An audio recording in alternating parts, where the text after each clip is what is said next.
The vast, chaotic, and surprisingly interconnected saga of Pandora and beyond is a wild journey through corporate greed, ancient alien mysteries, and relentless fortune-seeking. The story spans multiple worlds, countless memorable characters, and a seemingly endless supply of guns. From the first group of vault hunters arriving on the desolate plains of Pandora to epic battles against cosmic horrors, this is the complete timeline of the Borderlands universe. Our story begins in the distant future, a time when humanity has harnessed faster-than-light travel to explore the galaxy, spreading the wonders of capitalism across various star systems. As megacorporations grow in power and influence, they eventually overthrow humanity's centralized government. A formidable alliance of weapons manufacturers emerges from this corporate coup, becoming the new leaders of a new corporate rule that governs the cosmos. It is within this new era that an intrepid explorer named Typhon de Leon searches several planets for a fabled vault, a place said to contain vast riches left behind by an ancient race called the Eridians, long presumed to be extinct. De Leon's relentless search pays off when he is able to find the vault, as well as the key to open it, on the planet of Promethea. Recognizing the immense value of his discovery, Typhon sells the key to the Atlas Corporation. Atlas opens the vault and uses the eridian technology contained inside to develop extremely advanced weaponry, causing their profit margins to soar and cementing their position as the top megacorporation in the galaxy. However, these record profits only count as a quarterly win for the insatiable corporation. So when eridian ruins suddenly appear on the remote, backwater planet of Pandora, Atlas immediately begins hunting there for a second vault. Unfortunately for them, their extensive search is ultimately abandoned after 6 long years of finding absolutely nothing of value. The company pulls out all of its resources, leaving several stranded colonists behind to fend for themselves in the harsh Pandora environment. Years later, the Dahl Corporation sends an archaeologist specializing in eridian technology, a woman named Dr. Patricia Tannies, to Pandora to determine if a vault truly exists on the planet. This research expedition also ends in tragedy, resulting in the deaths of most of her team. Following this failure, Dahl similarly abandons their search and leaves the planet, leaving Dr. Tannies behind. However, Tannies continues her search on her own. While she nearly loses her sanity in the desolate wastes, her perseverance leads to a groundbreaking discovery. A vault does in fact exist on Pandora. She learns, however, that it can only be opened once every 200 years by using a special vault key that must be assembled from several fragments, one of which she supposedly locates. Hoping for assistance in finding all of the remaining pieces, Patricia Tannies then sends out a signal across the cosmos. This signal spreads the legend of the vault and inspires others to come to Pandora to hunt for the vault key fragments themselves. Sometime later, a team of 4 vault hunters arrive on Pandora to begin their own search. These hunters include Roland, a former soldier from the Atlas Corporation's elite Crimson Lance militia on Promethea. He is joined by Mordecai, a skilled sniper who uses his loyal flying pet Bloodwing to attack enemies. The group is rounded out by Brick, a hulking berserker with immense strength, and Lilith, one of only 6 sirens, humans who have somehow obtained mysterious supernatural powers. As the Vault Hunters are transported in a bus driven by the local weapons dealer Marcus Kincaid, they begin to experience strange visions through the planet's Econet communication network. These mysterious messages are from a woman calling herself their guardian angel, and she claims that she will help them find the vault.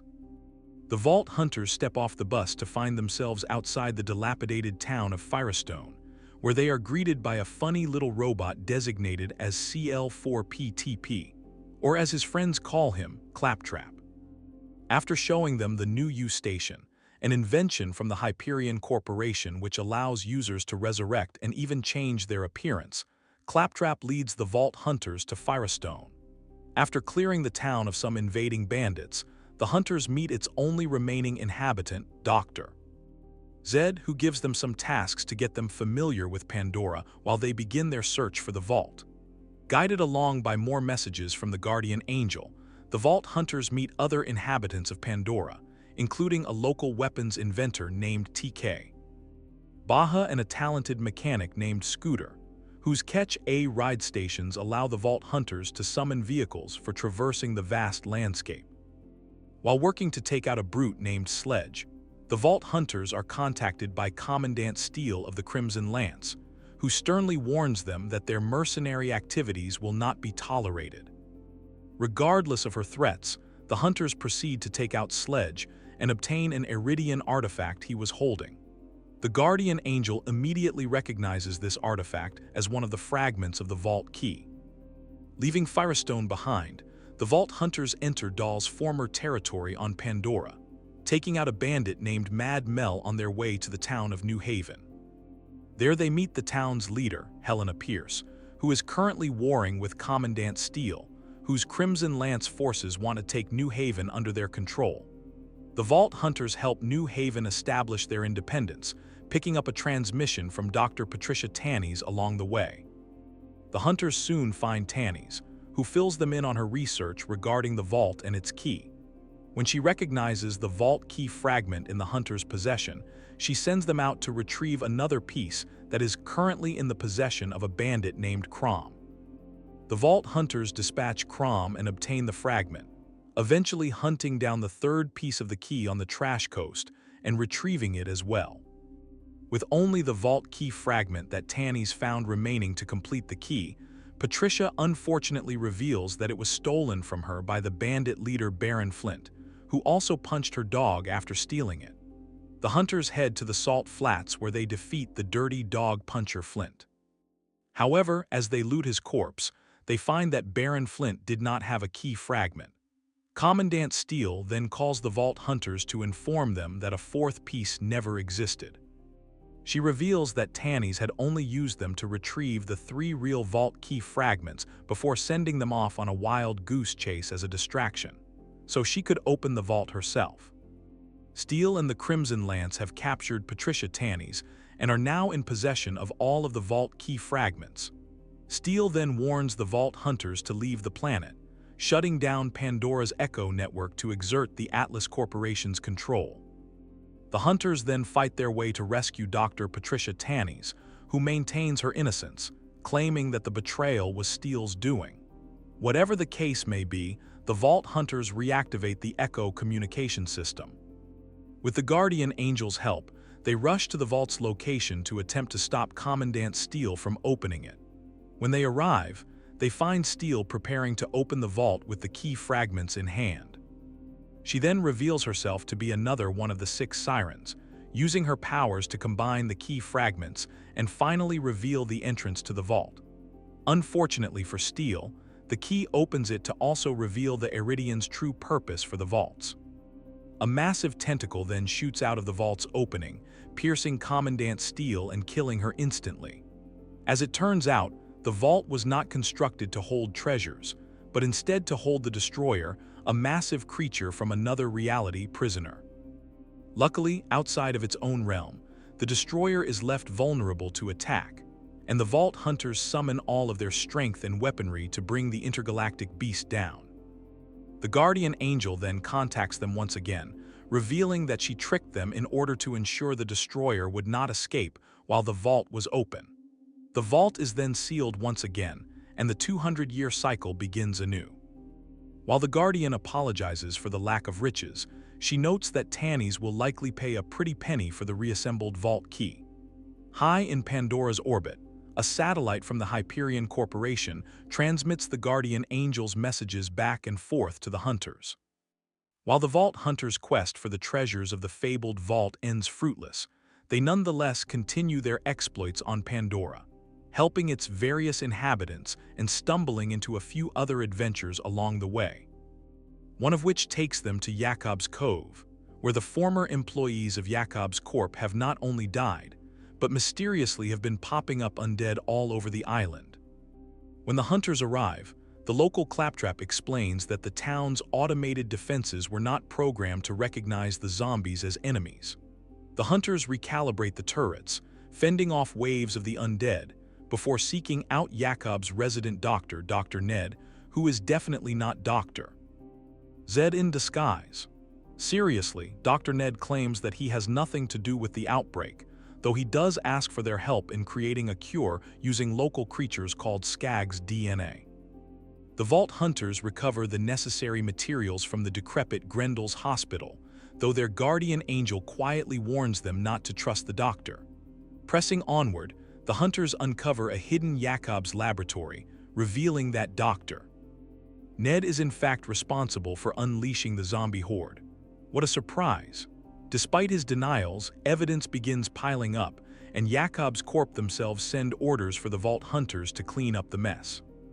The group then battles their way across Dead Haven and into the lumber yards where they confront Ned's various failed experiments.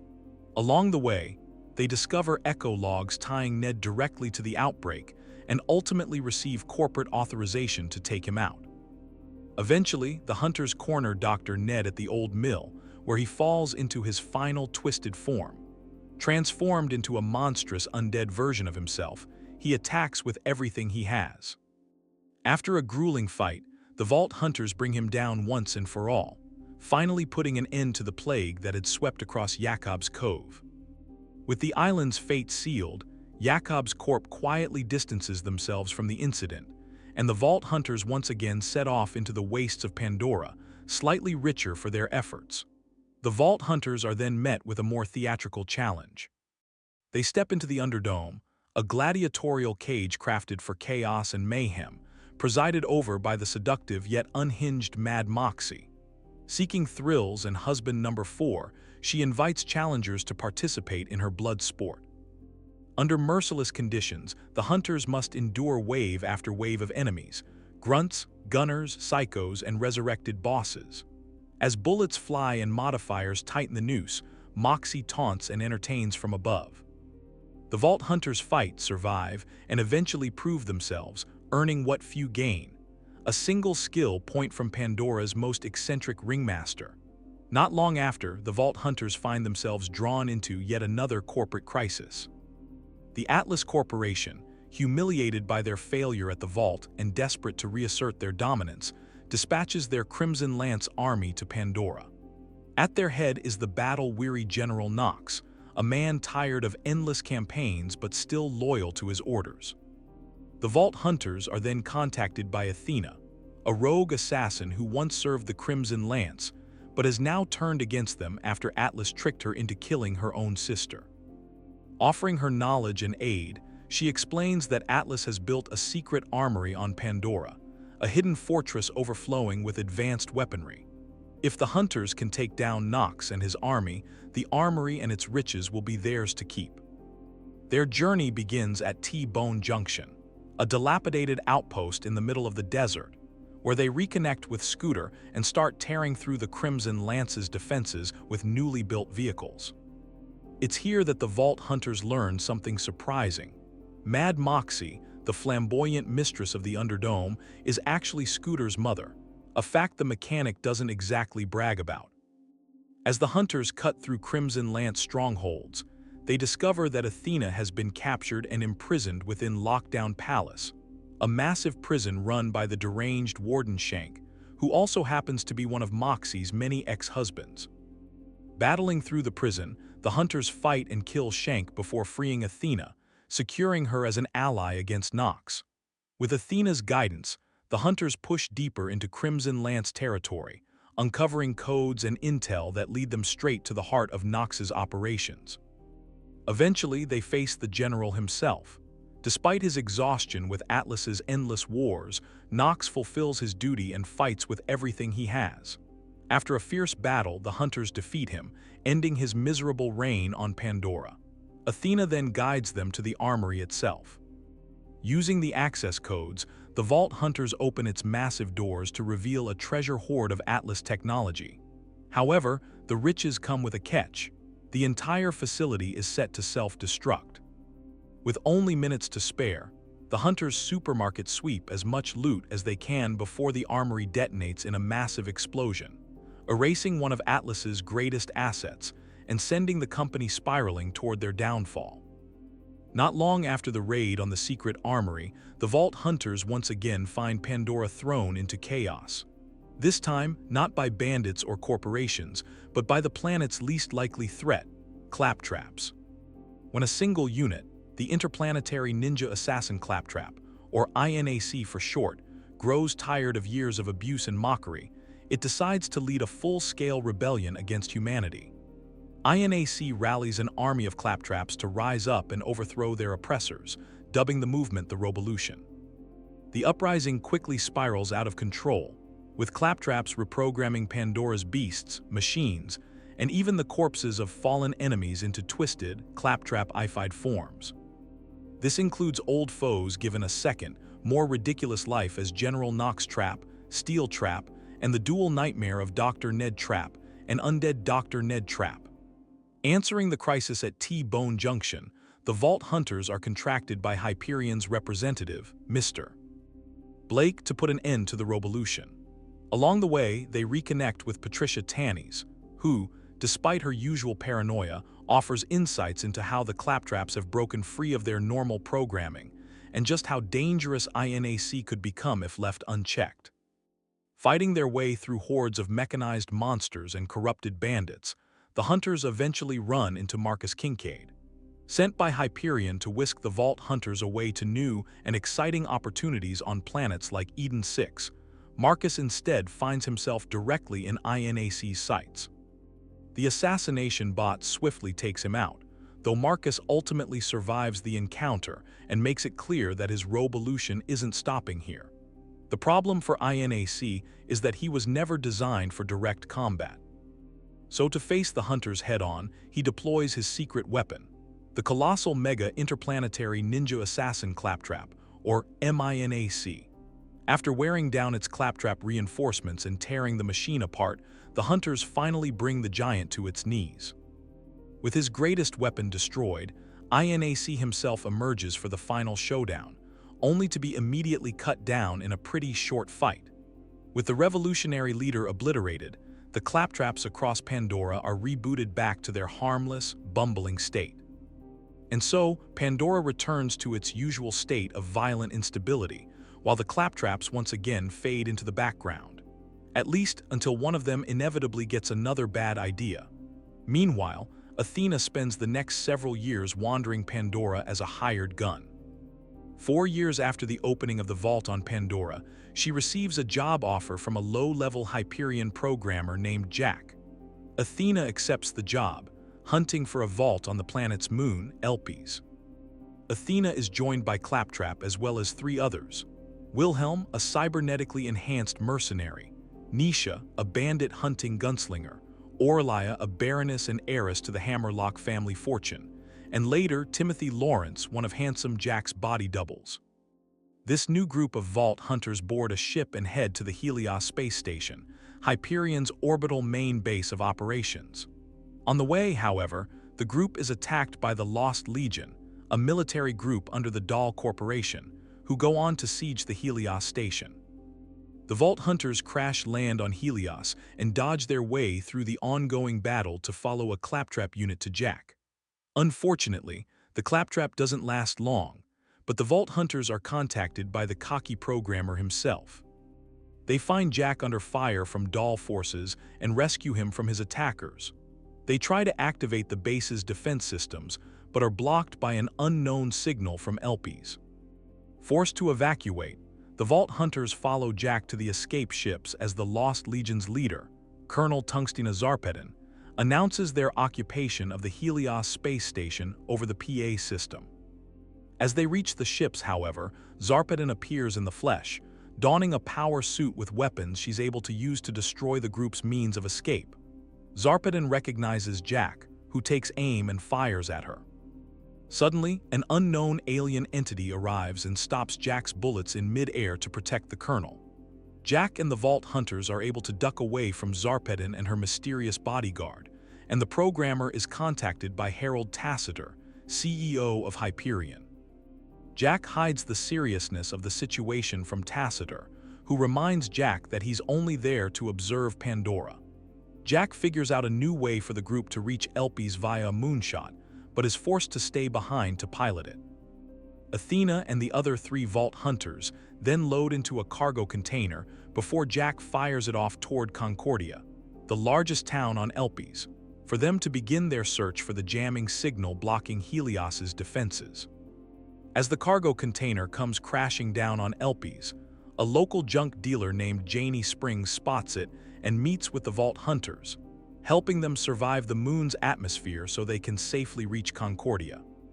Once they reach the town, Jack contacts the Vault Hunters and has them seek out an ex-Hyperion employee named Huckster, who runs the town. Huckster, the sheriff of the town, an extremely clever portmanteau of sheriff and mayor, refuses to meet with them, however, so Jack has the hunters go to the nearby bar instead. There, Athena finds some familiar faces amongst the patrons, none other than former Vault Hunters and current romantic couple Lilith and Roland. The pair refuse to help the new group of Vault Hunters, however, as they're simply there on vacation. The Vault Hunters instead meet with the bar's owner, who turns out to be none other than Pandora's greatest show woman, Mad Moxie. Moxie helps the hunters triangulate the jamming signal's origin, a long-abandoned doll communications facility. Unfortunately, as the hunters attempt to leave Concordia to find the facility, the sheriff locks down all of the exits. Looking for a hidden way out, the Vault Hunters find Moxie's secret workshop, walking in on her to find her out of character and working as a mechanic, much like her son. Moxie agrees to help them out of Concordia through a secret exit in exchange for their secrecy about her dual personality. As they exit the city, however, the Vault Hunters look to see Helios, still under Colonel Zarpedon's control, firing its massive laser, the Eye of Helios, directly at Elpis. Luckily, the hunters are able to reach the doll comms facility and shut down the jammer signal, bringing back Hyperion's security on Helios. However, they are soon surprised when the sheriff calls to find out what happened at the facility, revealing himself to have been working with Zarpedon all along. With Helios's automated security and travel systems back online, Jack is able to meet with the Vault Hunters in Concordia. With Moxie's help, the hunters are able to accompany Jack to the sheriff's office to finally confront him.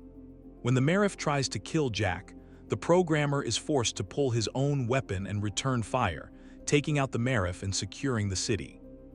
Jack then comes up with a new plan to take the fight to Helios, amassing a robot army by equipping combat chassis with a top-of-the-line military AI. The hunters then meet with Janie Springs in search of such an AI, who sends them to meet with Davis Pickle, a young thief who agrees to help them steal one from the Exodus Drennisburg warship. There, the ship's second-in-command, known as the Skipper, assists them as they fight through the warship's defenses, as well as their ship's current leader, a former doll AI technician known as the Bosun. With the obstacles out of their way, the hunters find the ship's AI core, revealed to be the Skipper herself. They then take the AI, who renames herself Felicity, before receiving a call from Roland, who's agreed to help them secure robot bodies at the abandoned doll Titan robot production plant. The Vault Hunters then make their way to the factory, where they meet a Hyperion scientist named Gladstone, who coincidentally has been working on a constructor robot that can digest an almost infinite supply of other bots, perfect for creating a robot army. Unfortunately, Felicity isn't too keen on the idea of being uploaded into the constructor bot. So, as soon as she's uploaded into its prototype body, she goes rampant and turns on the hunters. They then disable the robot by force before Felicity's personality is erased, and the constructor bot immediately begins to pump out robots at Jack's command. The Vault Hunters then regroup with Jack, Moxie, Lilith, and Roland back at the bar, with the 2 former Vault Hunters agreeing to head up to Helios with Jack and the current ones as support. With the jamming signal down and the robot army acquired, the only thing left in their way is the Eye of Helios laser. The hunters fast travel back to the Helios station, but find the path to the laser still locked down. They meet Jack in his office, where they all suddenly pick up a distress call from Gladstone, who's currently under fire in the research and development department. Hoping Gladstone can help hack the security doors open, the Vault Hunters head to RD to rescue him. They successfully rescue Gladstone as well as 3 other scientists, and they begin working on disabling the security system. As Jack wonders how Zarpedon could still have control of security, Gladstone posits that perhaps the Marif wasn't her only mole. The Vault Hunters then regroup with Jack, Lilith, and Roland in Jack's office, and the Hunters give Jack a cloaking device from one of the scientists they rescued in RD. As soon as the scientists get the path to the Eye of Helios open, however, Jack opens an airlock and jettisons them out into space, reasoning that one of them could have been working with Zarpedon in a cruel act of chaotic paranoia. Moxie then calls in to assist in shutting down the Eye of Helios, sending Roland and Lilith to the station's reactor, while having Jack and the Hunters go to the Eye itself. Unfortunately, when they arrive in its control room, they find the interface is offline, forcing them to go down to the laser core to shut it down manually. On their way, however, the group is ambushed by Colonel Zarpedon in her power suit, prompting a final battle with the leader of the Lost Legion. Or so it seems. As soon as they take down the power suit, Zarpedon emerges, glowing purple and empowered by her previous exposure to eridian artifacts. The Hunters then defeat Zarpedon in battle, and in its wake, Jack questions her on the location of the vault on Elpis. Zarpedon claims that she's seen what's inside the vault, warning Jack to stay away, lest he trigger a horrible chain of events. Jack is simply jealous that he didn't get to open the vault himself, shooting Zarpedon to put her out of her misery. The group then continues to the laser core, where Jack reveals that the Eye of Helios is literally an eye. As it turns out, after the massive destroyer was released from the vault and subsequently killed on Pandora, Jack retrieved its eye and used it to power the laser on Helios, explaining the weapon's immense power. The group then shuts down the eye and returns to the control room, where Moxie, Lilith, and Roland reveal that they had been secretly working against Jack, whose own hunger for power has grown too dangerous to ignore. Moxie sabotages the eye's energy systems, overloading them and destroying the eye of the destroyer, much to Jack's dismay. Jack is then left with no choice but to race the others to the vault, enlisting the help of Athena and the rest of his new Vault Hunters. As they reach it, Jack receives another call from Tacitor, informing him that the board has approved his firing from Hyperion. Regardless, the Vault Hunters fight through the final Lost Legion defenses waiting for them to reach Alessier, the core of the Elpis moon. Once the coast is clear, the group reaches the entrance to the Vault of the Sentinel, which they enter to quickly meet its namesake, the Eridian-made guardian of the vault. After a vicious, multi-phase battle with the Sentinel, the Vault Hunters defeat the massive guardian, bringing it down and clearing the way for Jack to finally enter the vault. Inside the vault, however, Jack finds the only treasure waiting is a strange eridian artifact, a small, glowing icon floating in mid-air. At first, he scoffs at the sight, disappointed after everything they had gone through. However, when he reaches out to touch it, the icon reacts, lifting him into the air and materializing a throne beneath him. As Jack takes his throne, visions of the vault of the warrior flash before his eyes, and he's overwhelmed by the true scope of the Eridian's power. Laughing maniacally, Jack declares that he finally understands everything. Before he can revel in his discovery, however, Lilith suddenly teleports in, greeting with, "Hello, handsome." She punches the icon into his face, searing a vault symbol into his skin and burning his left eye blind. Lilith then leaves just as quickly as she arrived. Screaming in agony, Jack rises from the ground, his face scarred and twisted as he swears vengeance on Lilith and the other Vault Hunters. Fueled by his pain and rage, Jack commands Athena and the others to find him a doctor. Then, with his vision turned toward the future, he lays out his new plan: to wipe the bandits of Pandora from existence and awaken the monster he now knows is hidden beneath the planet, the Warrior. Sitting back on his throne, Jack imagines the destruction to come, promising that the planet will burn, the bandits will scream, and all will fall before his wrath. Sometime later, we find the new CEO of Hyperion sitting in Herald Tacitor's old seat, a man donning a synthetic mask to hide his scars, now going by the name Handsome Jack.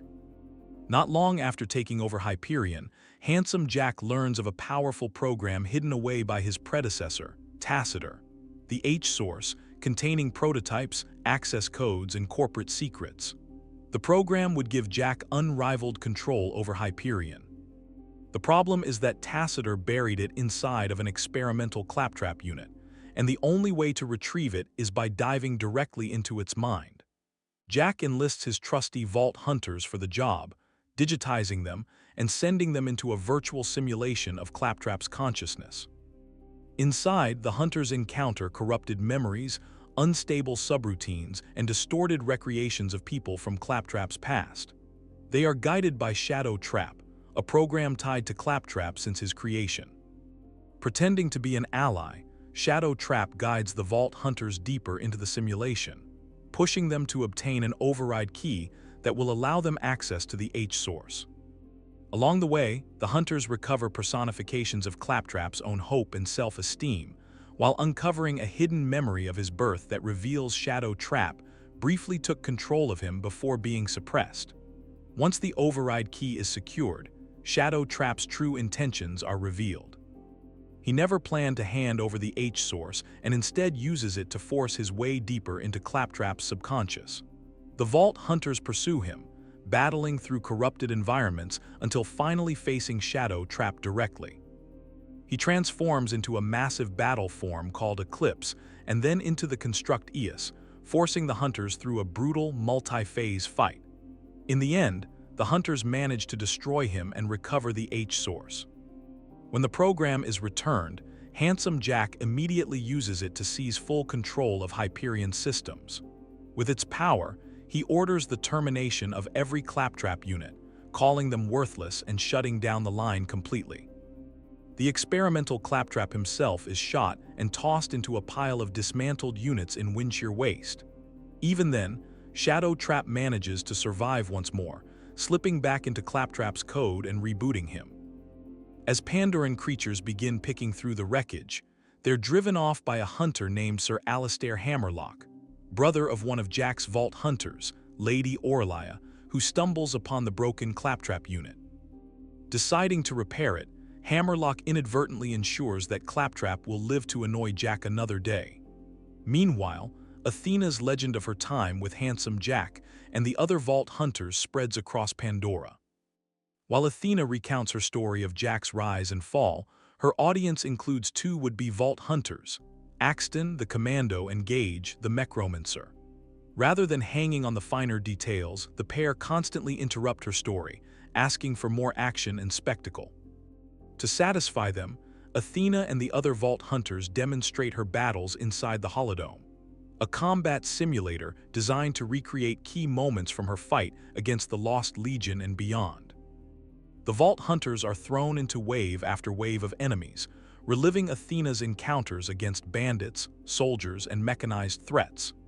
As the waves intensify, Axton and Gage provide running commentary, treating the ordeal more like entertainment than a history lesson. Athena pushes back, continuing her account while dispatching the enemies that stand before her, determined to ensure that the truth of what happened isn't lost among the constant interruptions. By surviving the Holodome's challenges, the Hunters prove their strength once again, while Athena's tale continues to build the legend of Handsome Jack, whose looming shadow hangs over the galaxy. The next year, now 5 years since the vault's opening on Pandora, we find a new group of Vault Hunters, including Axton and Gage, as well as another siren named Maya, a hulking gunzerker named Salvador, the most effective assassin in the galaxy known only as Zur-Zero, and a volatile psycho with devastating melee power. These new hunters take on a job from Handsome Jack, searching for the Vault of the Warrior. Or so it would seem. As it turns out, the job offer was simply a ruse to draw out any competition Jack may have searching for the Vault himself. The trained security quickly turns against the Vault Hunters, forcing them to test their newfound team dynamic. Luckily, they're able to survive the assault but are soon bamboozled by another one of Handsome Jack's traps, a dummy decoy of himself strapped with explosives. When the bombs detonate, the train is blown off the tracks, leaving the new team of Vault Hunters stranded in the freezing Windshear Waste.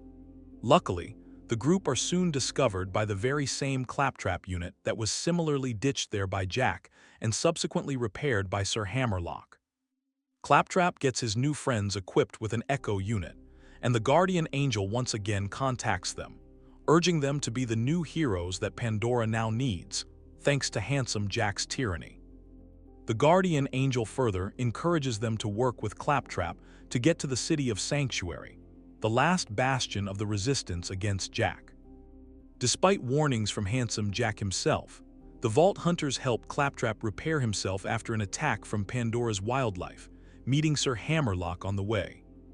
Fighting through bandits Boom Boom and Captain Flint, the hunters help Claptrap reach his boat, which they then use to reach the city of Sanctuary with some help from Scooter to catch a ride on the way. Unfortunately, before they're allowed to enter the city's gates, the Vault Hunters are forced to assist Roland and his new group forged from the ashes of the Crimson Lance, the Crimson Raiders, by retrieving a stolen power core to restore Sanctuary's defenses. Finally, in the city of Sanctuary, the hunters learn that Roland has gone missing on his current mission before meeting Scooter in the flesh. They proceed to help Scooter initiate Roland's Plan B, launching Sanctuary into the sky to be a floating fortress free of Hyperion's threat. Unfortunately, the plan fails, forcing the Vault Hunters to find Roland first. They're summoned by a bandit leader known as the Firehawk, who they learn to be Lilith once they meet in person. They assist Lilith, whose siren abilities have grown more powerful thanks to the eridium that was released once the vault was opened. Later, the hunters meet Ellie, Mad Moxie's daughter, Scooter's sister, and a fellow mechanic. With her help, the hunters are able to procure a vehicle to infiltrate the Bloodshot bandit camp to rescue Roland. During their escape, however, Roland is captured once again, this time by Hyperion. Taking out their machinery, the Vault Hunters finally ensure Roland's safety and return to Sanctuary. There, Roland reveals that during his mission, he learned that handsome Jack doesn't intend on opening a vault. He means to control it. Roland tells Lilith and the Vault Hunters about the warrior, devising a plan to take control of it before Jack can. To do so, however, they need to steal the vault key that's already in handsome Jack's possession after he literally beat it out of Tannis's hands. In order to find it, Roland sends the Vault Hunters to meet his spy, who they soon learn is none other than Mordecai, the sniper who helped open the first vault, along with his trusty companion, Bloodwing. According to Mordecai's intel, a Hyperion train is traveling nearby, and hoping it contains the vault key, the hunters make their way towards it. On their way, the group soon meets Tiny Tina, a 13-year-old demolitions expert with an equally explosive personality. Owing Roland a favor, Tina lends her skills in hijacking the Hyperion train. Using her explosives, the Vault Hunters derail the train but find that it was simply a trap. Wilhelm, the cybernetically enhanced Vault Hunter still working under handsome Jack, emerges from the train and attacks. While Roland and Lilith warn the new Vault Hunters about Wilhelm's power, the Guardian Angel encourages them to fight. While he puts up a tough fight, the Vault Hunters are able to kill Wilhelm, and the Guardian Angel points out an even stronger power core that he dropped. The Hunters take the new power core back to Sanctuary, where they insert it into the shield generator to power up the city's defenses. Unfortunately, as soon as they do, handsome Jack calls with a massive revelation. The Guardian Angel had been secretly working for him from the very start. The power core was simply an interface for her to gain control of Sanctuary's defense systems, and she immediately shuts down the shields. As Helios begins to fire down on Sanctuary, the Vault Hunters help Scooter and Lilith get the city into the air. Lilith uses her siren powers to teleport the city away, accidentally teleporting the Vault Hunters away from the group as Sanctuary begins to lift. They then watch as Lilith's abilities make the city vanish before their very eyes. As the Vault Hunters leave to search for Sanctuary's new location, the Guardian Angel surprisingly contacts them once again, claiming that she'll explain everything as soon as they get to the fridge, where she believes Lilith may have taken the city. On the way, Angel admits to her part in Jack's plan, including tricking the original Vault Hunters to open the vault on Pandora so he could obtain the eridium inside. However, She claims to be sick of manipulating people on his behalf, informing the hunters that the vault key is currently with her.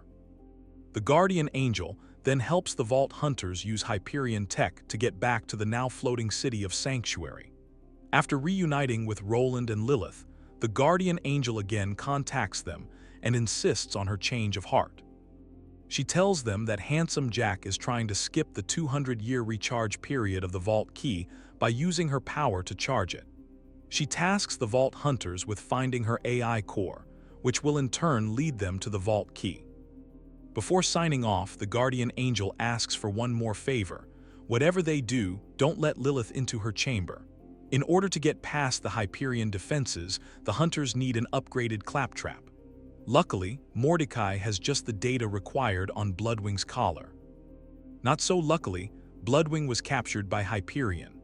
The vault hunters infiltrate the wildlife exploitation preserve and reach Bloodwing, but unfortunately find that Jack had already experimented on her with eridium, transforming her into a hostile, elemental monster.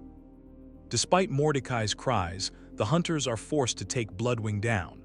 Luckily, they're able to take her down non-lethally, and the hunters retrieve the chip from her collar. Not so luckily, Jack reveals his final contingency as he activates a bomb in Bloodwing's skull, killing her instantly, much to Mordecai's horror. The hunters then install the upgrade in Claptrap and return to Sanctuary to regroup with Lilith, Roland, and the mourning Mordecai. Before their final strike on Hyperion, Roland sends the Vault Hunters with a note to deliver to a bandit leader known as the Slab King. This leader, as it turns out, is actually the final member of the original group of Vault Hunters, Brick. He agrees to help, fighting alongside the new hunters to get through Hyperion defenses on their way back to Sanctuary. There, the combined group of original and new Vault Hunters are called by the Guardian Angel once again. She tells them that in order to breach the final door to her chambers, they'll need to disguise themselves as Handsome Jack, passing a bioscan and a spoken word lock. In the Hyperion City of Opportunity, the Vault Hunters find one of the body doubles employed by Jack to confuse assassins and proceed to kill him in order to obtain Jack's biodata. They then collect samples of Jack's voice to create a voice modulator to imitate his speech. Regrouping back in Sanctuary one last time, Roland lays out the final plan to his fellow Vault Hunters. Lilith and Mordecai will stay behind to protect the city while Brick provides air support for Roland as he climbs up to Angel's core control room from the cliff face. Meanwhile, the new Vault Hunters join Claptrap to get past the shields to fight through an onslaught of opposition. After an intense battle against the bunker, Jack's greatest defense bot, the hunters are finally able to access the doors to control Core Angel. There, they're required to input the spoken password, and the Guardian Angel reveals the phrase to them, which they speak in Jack's voice. "I love you." The doors then open, and the hunters take an elevator down to the core, where it's revealed that the Guardian Angel was never an AI. She was very much real and very much a siren. Jack had been pumping her full of eridium for years, using her to charge the vault key. Angel asks the hunters to destroy the eridium injectors, keeping her alive to end her life of servitude. Handsome Jack immediately tries to stop them, telling them to get away from his daughter, revealing the final secret behind Angel's identity. Despite Jack's best defenses and pleas to his daughter, Roland and the hunters are able to destroy 2 of the 3 eridium injectors before Lilith phase shifts in, defying Roland's orders to stay behind. Now, with Lilith's help as well, the group are able to destroy the last injector. Angel then falls to the floor, thanking her friends for finally bringing her suffering to an end. In her final breath, Angel tells her father that he's an asshole before falling lifeless. Roland then sends Lilith with the vault key to return it to Tanny's. But as he plans out their next move, he's suddenly interrupted by the sound of a gunshot as a bullet pierces his chest. Roland falls dead instantly as his shooter is revealed to be Handsome Jack, enraged and vengeful for his daughter's death. A broken-hearted Lilith tries to attack Jack, but he incapacitates her with an eridium-powered collar, taking her and intending to use her siren abilities to charge the vault key now that he's lost Angel. Fortunately, Lilith is able to temporarily resist his restraint and teleport the Vault Hunters back to Sanctuary. There, they meet back up with Mordecai and work with him to discover the Vault's location in Heroes Pass. Claptrap then leads the Vault Hunters in their final assault on Hyperion's mining operations to reach the Vault's entrance. Brick and Mordecai arrive via a stolen Hyperion airship to assist, and the Vault Hunters soon find handsome Jack in the flesh, forcing Lilith to charge the key. Jack barely gives the Vault Hunters enough time for a proper introduction before he gets to avenging his daughter's death.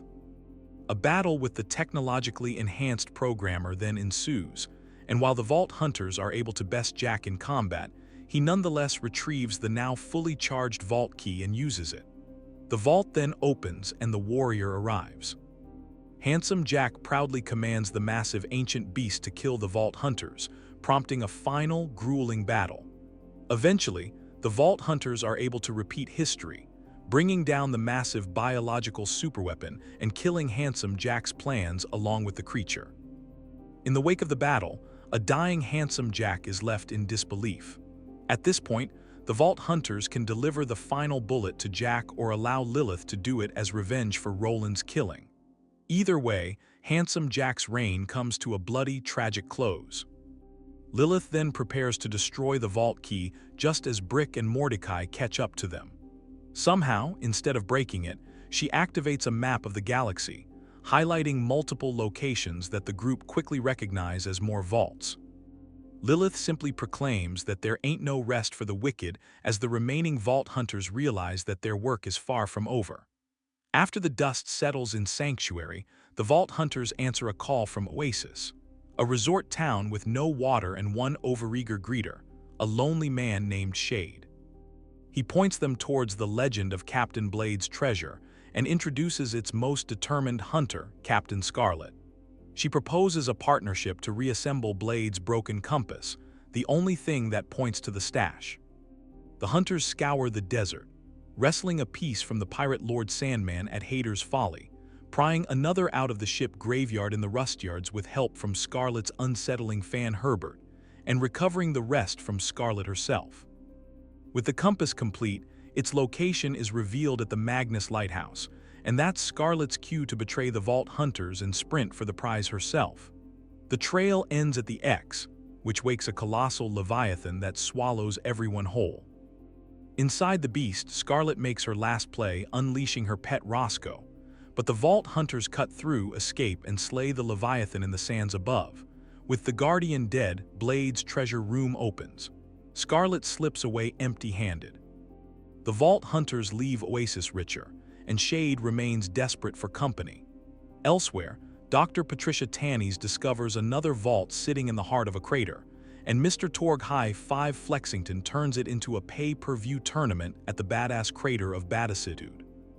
The current champion Piston tries to rig the bracket by sabotaging the Vault Hunters' attempt, but Torg quietly backs their comeback and sends them to get a sponsor. That sponsor is Mad Moxie, who, along with their new trainer Tiny Tina, helps them climb the ranks. They incinerate Pyro Pete, out-brawl Motor Mama, and chase the bratty Flyboy to the forge, only for Piston to blow Flyboy up himself from a blimp. The Vault Hunters return fire, drop the blimp, and meet Piston in the arena alongside his centerpiece, the flame-throwing Batasaurus. They scrap the dinosaur tank, beat Piston fair and square, and the crater's vault finally responds, opened not by an ancient horror, but by a loot explosion that showers the new champs. Torg screams approval, and the Vault Hunters leave with trophies and tinnitus. Sometime later, Sir Hammerlock invites the Vault Hunters to the continent of Egress for a proper hunt. Instead, they stumble into Professor Nakayama, a Hyperion scientist so obsessed with Handsome Jack that he's been mutating the local wildlife and riling up the island's locals in an attempt to carry on Jack's legacy. The hunters then dismantle labs and destroy samples of Jack's DNA that Nakayama plans to use to clone the late CEO before facing the Doctor's masterpiece, Jackenstein, an iridium-charged Pandoran wildlife creature spliced with Jack's DNA. They tear it down and storm Nakayama's base aboard the crashed HMS Terminus. In a final showdown, The professor trips down the stairs and snaps his own neck before the fight can even start, a pathetically fitting end to his equally pathetic plan. Hammerlock snags a few trophies, Egress calms, and the crew heads out.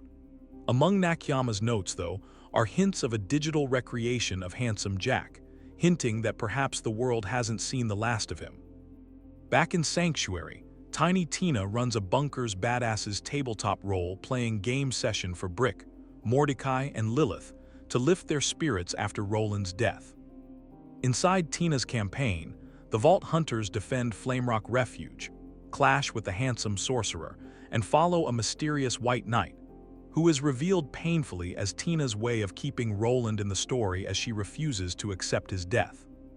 Tina riffs, rewrites, and retcons with cameos from the likes of Claptrap, Moxie, and Mr. Torg until the party storms Dragon Keep. They're able to defeat the sorcerer's dragon, facing the handsome one directly. After a fierce battle, the party defeats the sorcerer with some help from Bloodwing.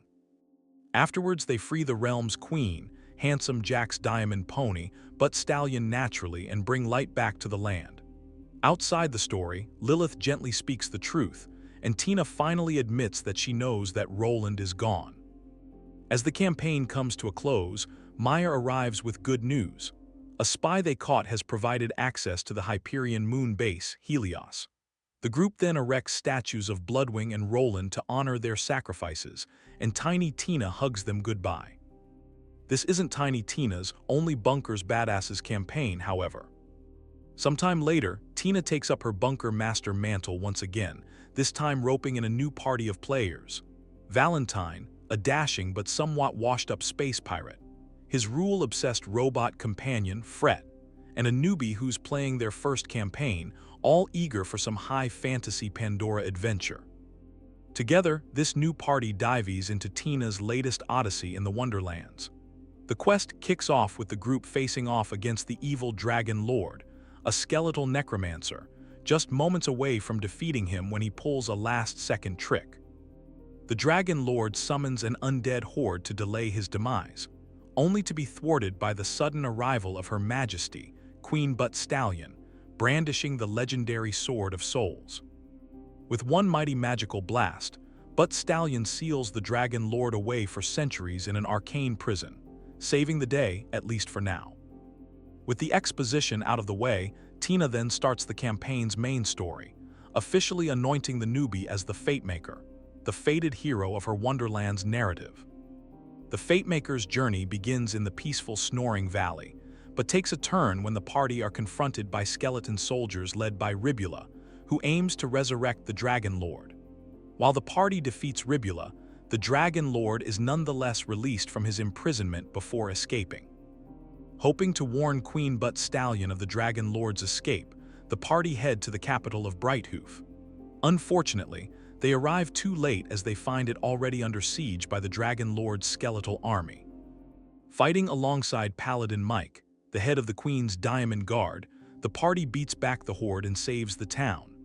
In the wake of the battle, Queen Butt Stallion herself arrives to personally task the Fatemaker with retrieving the Sword of Souls from the Shattergrave Barrow. After fighting and defeating the nagging spirit of the Zomboss, Queen Butt Stallion reveals the Sword of Souls, which the Fatemaker obtains, using it to capture the soul of the Zomboss. The Fatemaker then takes the Sword of Souls back to Brighthoof, placing it into a pedestal on the city square fountain. Soul energy releases from the sword, repairing all of the damage done by the skeleton army. Paladin Mike then informs the Fatemaker that the Queen wishes to knight them for their actions. They return to the city square, but the celebration is cut short as the Dragon Lord arrives and takes the Sword of Souls, quickly wielding it to behead Queen Butt Stallion, killing her instantly. Taking the Queen's head and the Sword of Souls with him, the Dragon Lord vanishes just as quickly as he appeared. The Fatemaker then rushes off to search for him, spotting his citadel, the Pyramid, across the ocean, awakening with his return. Paladin Mike fears that with the sword, the Dragon Lord will be able to take the soul energy of every living being in the Wonderlands, prompting the Fatemaker and their party to begin their journey across the sea to reach the Pyramid. They commandeer a ship, But the dockmaster informs them that in order to cross the cursed sea, they'll need to get their vessel blessed by a bard. The party fight through Tina's encounters to reach the Weepwold Dankness, where they meet the bard, Mr. Torg. The party take back to their ship, fighting the Banshee on the way and freeing the fairy Punchfather, Brick. At the docks, Mr. Torg leads a jam session to free them of their bad vibes. Tiny Tina forces Valentine and Fret to come to terms with their differing play styles, with Valentine wanting to break the rules while Fret strictly follows them. With their understanding and teamwork stronger than ever, Torg gets overpowered by the positive vibes. He accidentally summons a magic missile, which launches towards the waters and blows up the ocean. The group then continues on foot through the dried, but still slightly damp crater that used to be the ocean. On their way, they assist a friendly skeleton pirate named Bones 3 would reassemble his crew and find his ship, the Marley Maiden. They then fight the mighty Captain Chartreuse LeChance, who holds a grudge against Bones for turning them all undead, eventually defeating him in battle. Chartreuse then gives Bones another LeChance, and the Fatemaker is able to continue their quest. They then come across Gaspara, a priestess of the hostile coiled race who is seemingly friendly and allows them passage through the drowned abyss. When they enter the Temple of Sacrifice, however, the party fully expects Gaspara to double-cross them. They find her and she doesn't, instead offering to join the party to help them. Unfortunately, she speaks a forbidden word, forcing Tina to cause Gaspara to spontaneously combust. After fighting through the massive drial, the party meet the Wastard, a ghost whose body they proceed to help recover. Unfortunately, the Dragon Lord takes control of the Wastard's body, forcing them into a battle to exorcise him from it. In the wake of the battle, the Wastard finally resurrects into his own body and repays the favor by giving them the ability to dispel the Dragon Lord's protective hexes at the cost of part of their souls.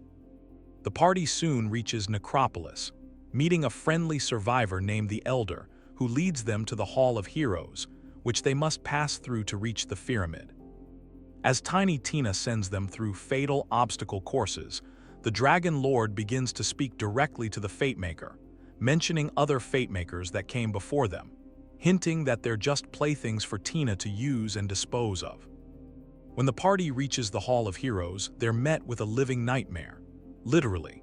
The nightmare then appears, a mechanical abomination with Queen Butt Stallion's head affixed on top. After a brutal fight, the Fatemaker is able to defeat the abomination.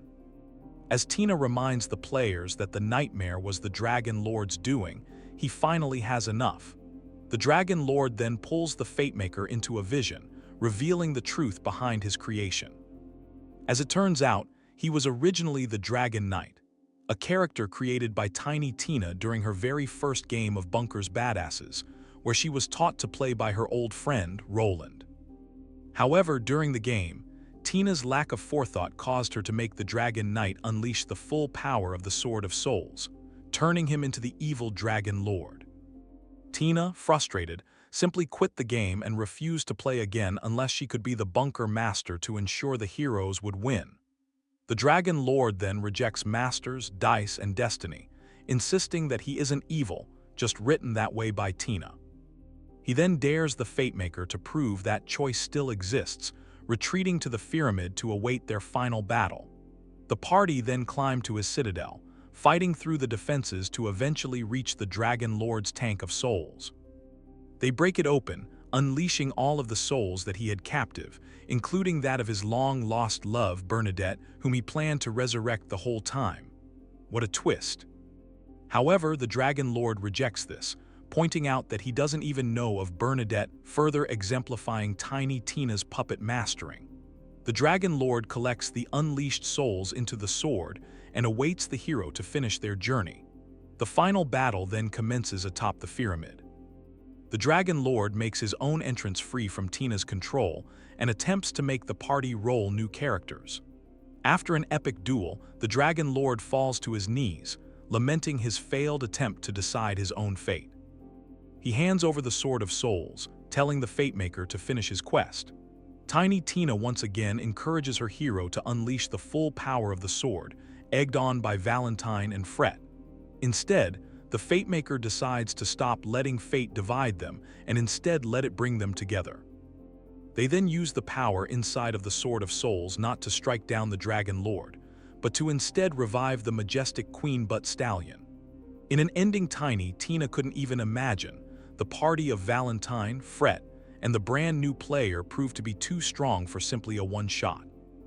The Dragon Lord is stripped of his power and imprisoned, but allowed to remain in the story.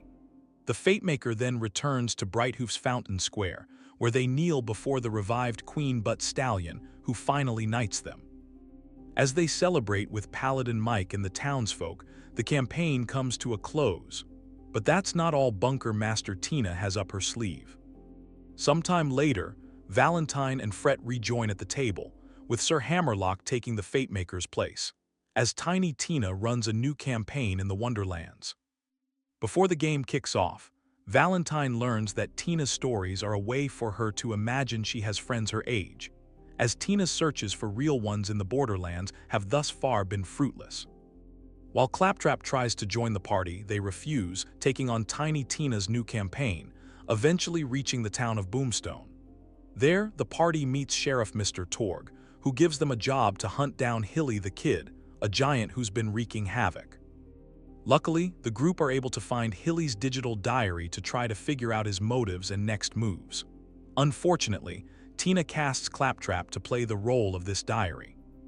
After sending the party through several sugar-induced side quests, Tina introduces Ellie into the story, who gives the players a means of traversal with her catch-a-wyvern system. With no more of the good snacks left, Tina fast-forwards the plot to the encounter with Hilly the Kid.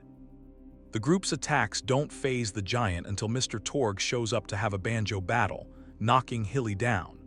The music comforts Hilly, who admits that he doesn't understand why nobody will listen to him or why they can't just let him be a kid. It becomes clear that Tina's expressing her own feelings through the story. The players then comfort Tina, and she slightly uses the distraction to allow Hilly the Kid to surprise attack the party in-game. The party retreats and the group calls it a day.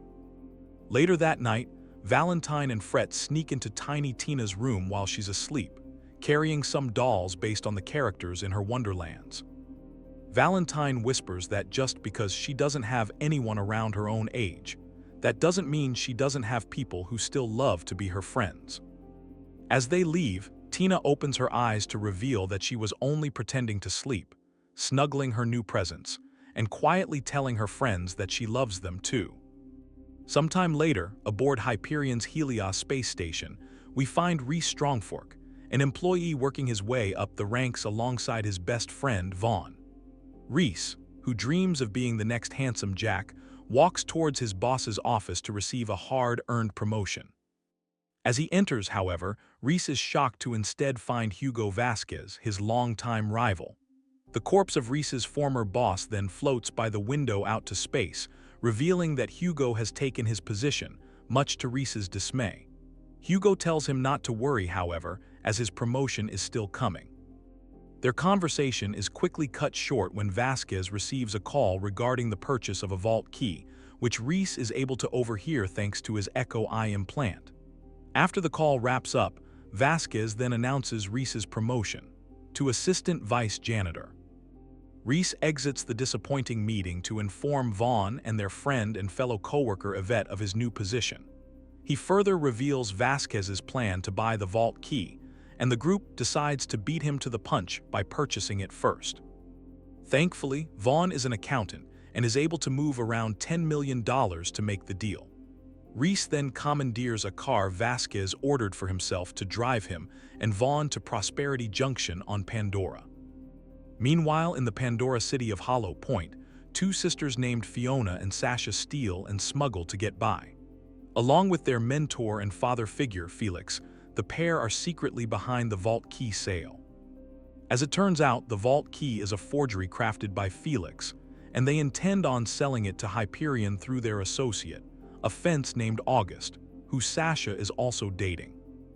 Fiona poses as an archaeologist named Lydia Strauss during a meeting with August, claiming to have discovered the vault key on the planet Eden 6. After Fiona puts on a convincing performance, August agrees to conduct the deal, allowing Sasha to hold on to the key. After August leaves with Sasha, Felix and Fiona secretly follow in their caravan. In Prosperity Junction, Reese and Vaughn attempt to find their cellar but unfortunately run into some anti-Hyperion bandits instead. Yvette provides remote support, sending in a Hyperion loader bot to provide combat assistance by taking out the opposition. Unfortunately, one of the bandits spots the briefcase of money and grabs it, stealing Vasquez's car and driving off. Unfortunately, the case is handcuffed to Vaughn and he gets dragged along. Reese chases the car, commanding Loader Bot to retrieve it. He's then stopped by some bandits whom he fights with a stun baton provided by Yvette.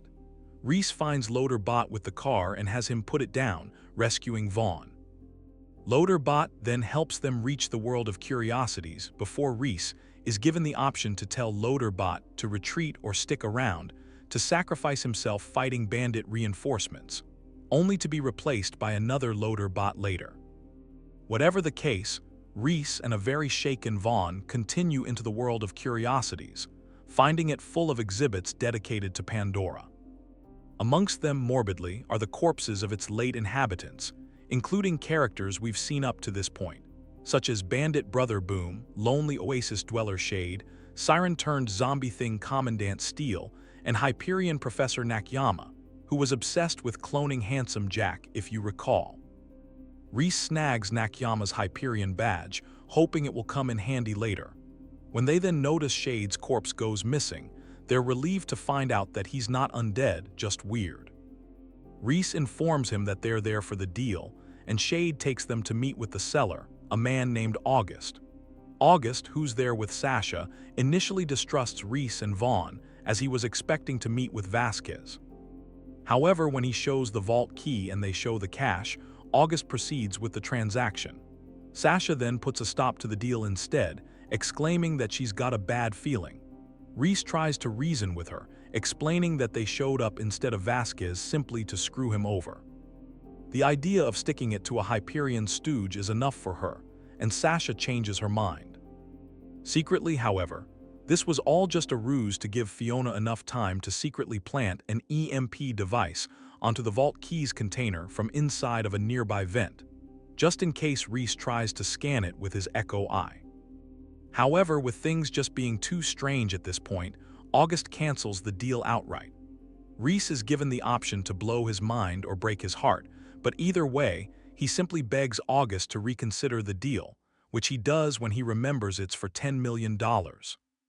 As Reese goes to scan the vault key, the still hidden Fiona activates the EMP, so he won't be able to detect it's a fake. Unfortunately, the shock causes him to drop the key, which shatters into pieces as it hits the floor.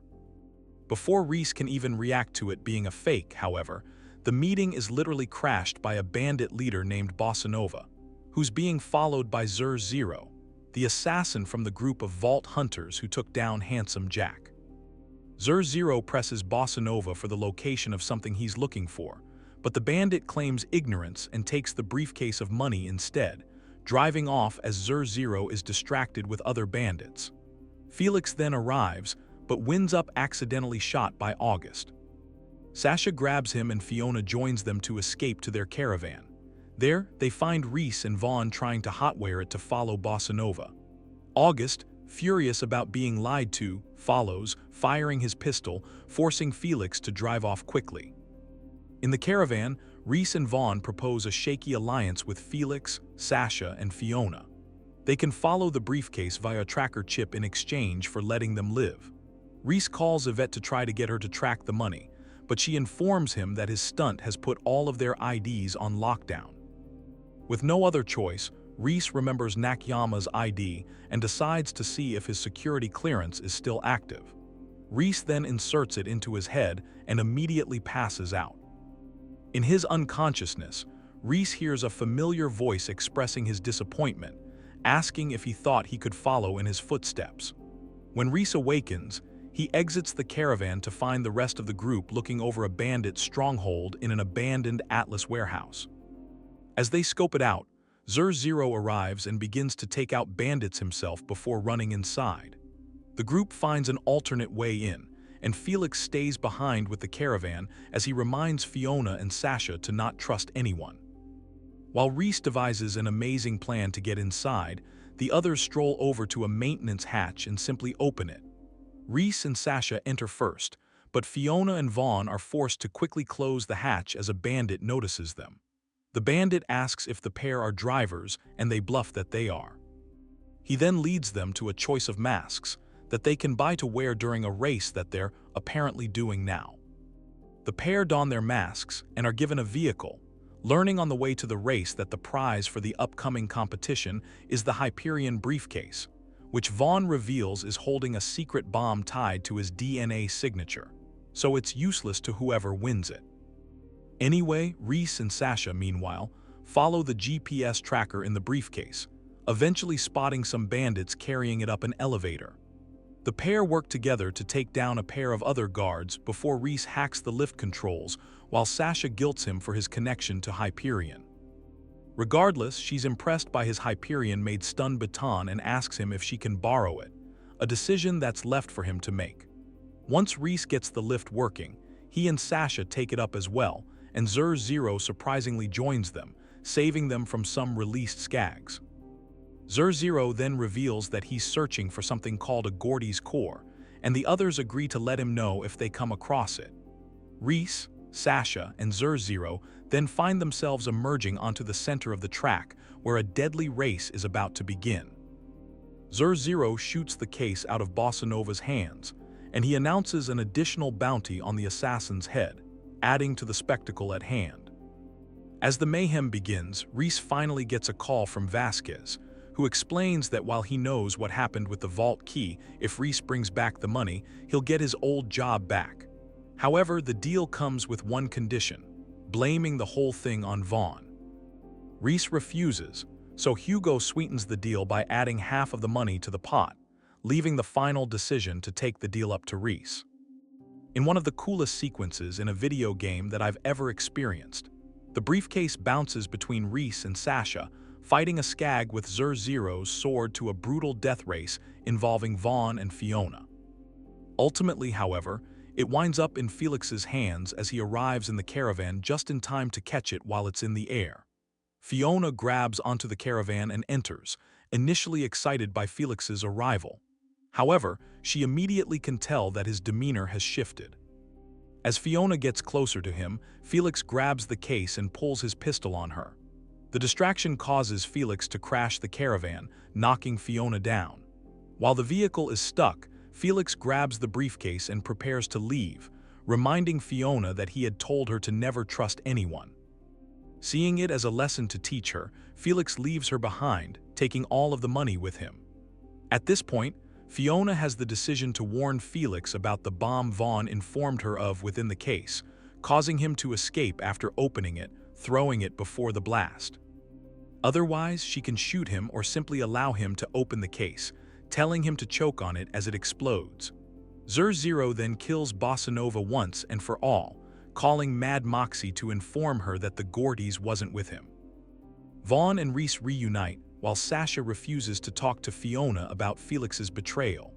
Another reunion occurs when Loaderbot discovers their location and arrives, landing hard on the track. The force from Loaderbot's landing causes the ground to shift, and Reese falls through a hole into an underground facility of some sort. There, he stumbles upon Atlas prototypes, catching the others' interests, who immediately jump down. Sasha finds a gun, Vaughn finds a watch, and Reese and Fiona find two strange pieces of metal that seem to fit together. As they go to leave, the two pieces are pulled together and connect mid-air. The Gorties project is then revealed as the device projects a hologram of a map. The voice in Reese's head then returns, informing him that the Gorties project will lead them to a vault before a projection of the voice's owner, Handsome Jack, appears behind Vaughn, reborn through Nakayama's AI awakening within Reese's Echo Eye implant. To the others, it appears as if Reese has just seen a ghost as he goes completely silent and runs off. The Gordies' core then falls to the ground, splitting in two once again. As the others try to pick it up, they're shocked, revealing that the two pieces are now genetically linked to those who first touched them, Reese and Fiona. After finding an Atlas computer locked by a retina scanner, Fiona removes the eye from the corpse of an Atlas military general. At least she thinks it's a corpse. She later learns that his body is only suspended, no matter. She uses the eye on the computer to unlock a video message from Athena, recorded from the Atlas mining town of Old Haven, which Fiona figures would be the perfect place to hide more information on the Gordy's project. Meanwhile, Reese speaks with the handsome Jack AI away from the group, who's having trouble coming to terms with his new non-corporeal form. Reese bumps his head, making Jack disappear just as Helios starts firing moonshots towards them. Loaderbot then carries them back to the caravan, and the group drive off, with Reese using his Echo Eye to dodge the shots while Fiona fights off Pandoran wildlife. While Reese is able to maneuver the shots into destroying a massive creature, he and Vaughn are soon thrown from the caravan, separating them from the two sisters. Stranded in the desert, Reese starts to see handsome Jack once again, and he's given the choice to confide in Vaughn about his new AI companion. Regardless, the trio soon spot a vehicle flying down from Helios, believing it to be piloted by Yvette. Unfortunately, Hugo Vasquez emerges from it instead, carrying a gun and seemingly prepared to use it. Hugo mentions the deal he offered, which was either taken by Reese or, if he refused it, by Vaughn, though he claims he only said what Vasquez wanted to hear in order to keep him off their backs. Either way, Hugo gives each of the pair a shovel and tells them to start digging their own graves. Luckily, the pair are rescued by Loaderbot, who carries them away to safety. In the air, the pair decide whether they should go to Hollow Point to regroup with Sasha and Fiona right away, or get a head start, and go straight to Old Haven to wait for them there. Speaking of Sasha and Fiona, they find themselves in a small town on Pandora, where they find a garage owned by Scooter, who Fiona is able to convince to fix their caravan. As he starts, a couple of bounty hunters rough up Scooter looking for the sisters, but he doesn't give them up, instead warning them to lay low while he fixes their ride. Luckily, Felix's safe house is nearby, so Fiona and Sasha head there. Inside, they find a message recorded for them from Felix. In it, he apologizes, explaining that halfway through the job, he realized the people they were working for had connections to a dangerous gang lord named Valerie, leading to his betrayal to sever ties with them. While Fiona believes that Felix was only trying to protect them from this Valerie, Sasha has her doubts. Fiona then finds gifts from Felix left for each of his pupils. Hers, she finds, is an upgrade for her pistol. Sasha's, if Fiona decides to secretly take a peek, is a pocket watch with "Time heals all wounds" inscribed on it. Either way, Sasha has no interest in taking the gift, leaving Fiona to hold on to it for now. The pair are then interrupted when the men looking for them barge in, a pair of bounty hunters named Kroger and Finch. The pair are luckily able to escape when Fiona uses her new pistol upgrade while Sasha uses a frying pan, giving them a chance to rush out into the alley. However, they're chased by a different hunter, Athena, who arrives and attempts to capture them as well. If Reese and Vaughn decided to regroup before going to Old Haven, Loaderbot comes to the sisters' rescue, who takes them back to Scooter's garage.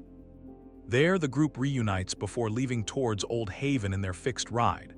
Otherwise, the sisters reach the garage just before Athena can catch them. Inside, they meet Janie Springs just as Athena enters. Janie surprisingly greets Athena as Hun before giving her a kiss, introducing her as her girlfriend. Athena denies chasing them, as Janie made her promise to stop bounty hunting. Anyway, Sasha and Fiona retrieve the caravan and head to Old Haven, potentially snagging Athena's dropped shield along the way. Regardless of whether Reese and Vaughn went to Old Haven alone or with the sisters, they discover a hidden underground Atlas facility dedicated to the Gordy's project. Inside, they find the corpses of Crimson Lance soldiers before August and Vasquez arrive in tow, holding them at gunpoint. They try to command Loaderbot to attack, but seem to forget that he's Hyperion tech, which Vasquez is able to power down. Vasquez then slaps Reese, awakening the handsome Jack AI once again. Vasquez takes Reese with his half of the Gordy's core, while August takes Fiona with hers down opposite hallways. At either end, they're each forced to insert their half of the core into a terminal. The doors then lock and the terminals join, assembling the Gordy's project, a metal ball. The security systems activate and Reese is given a dire choice.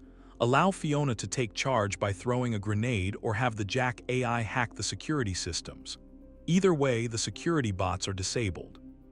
No matter who Reese chose to trust, he and Fiona take the metal ball and descend down a maintenance hatch. They sneak past August's men but are soon found and captured by Loaderbot, still under Vasquez's control. Thankfully, Fiona and Vaughn are able to destroy the remote control device and break free with Loaderbot back on their side.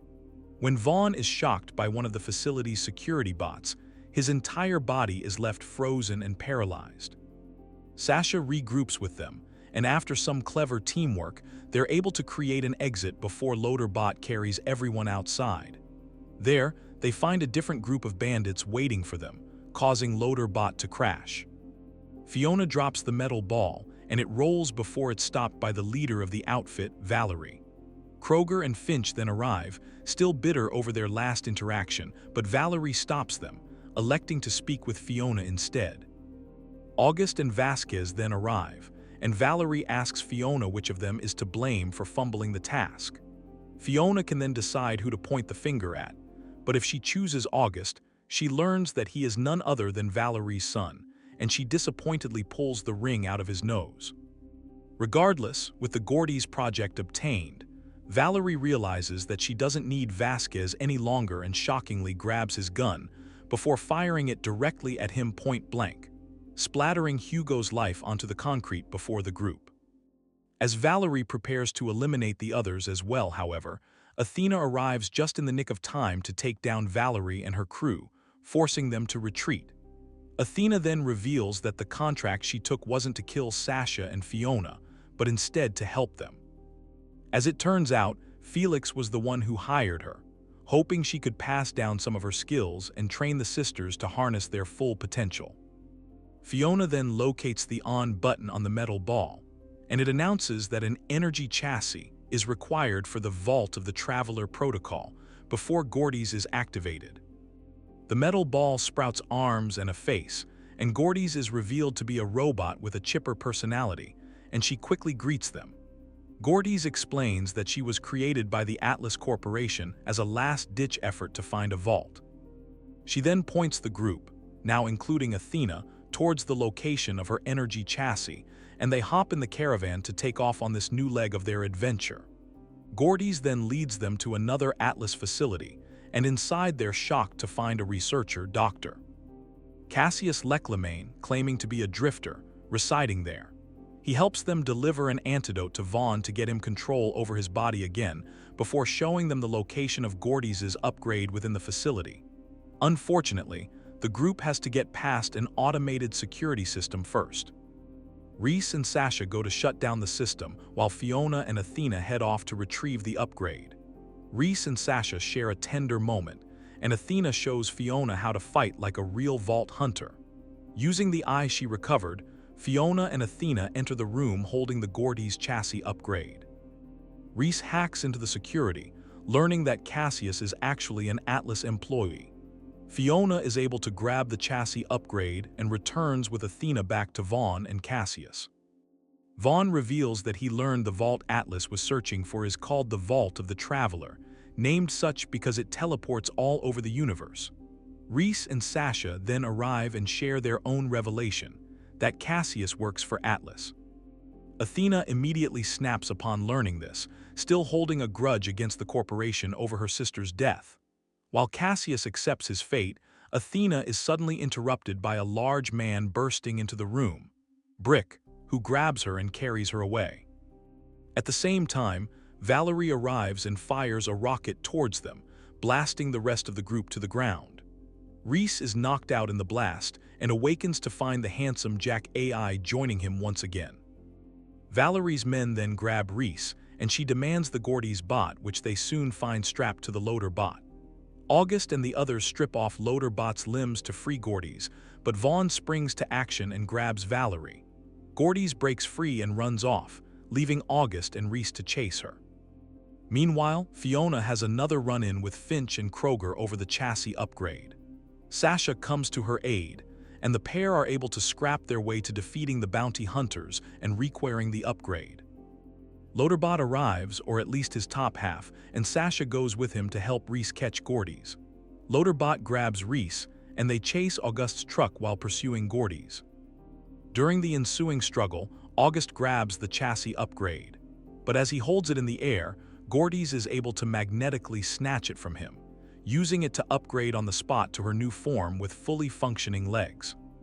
Unfortunately, their one weakness is soon exploited when two trip wires are thrown in front of Gordy's, forcing her to trip and fall. Meanwhile, Athena fights with Brick as Fiona arrives to assist.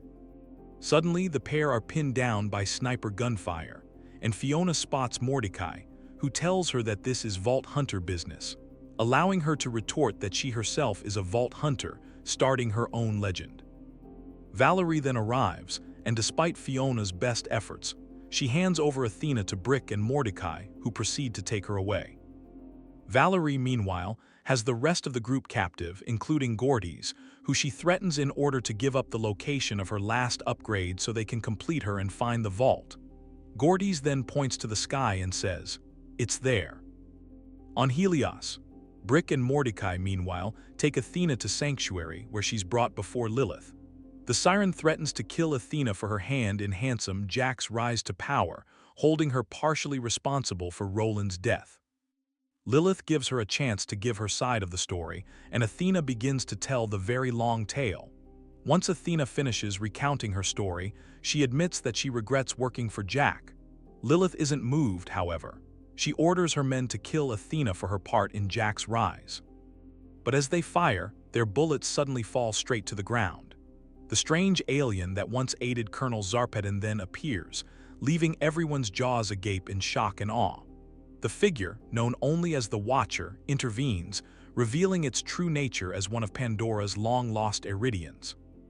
The Watcher warns that now is not the time to bicker, as an even greater war is on the horizon, one that will require every Vault Hunter to stand together if the planet is to survive.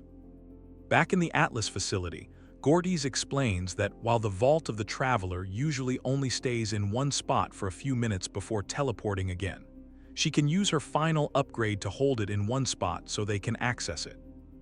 Noting the danger of infiltrating the Hyperion stronghold, Valerie decides that she has more use for the rest of the group alive than dead.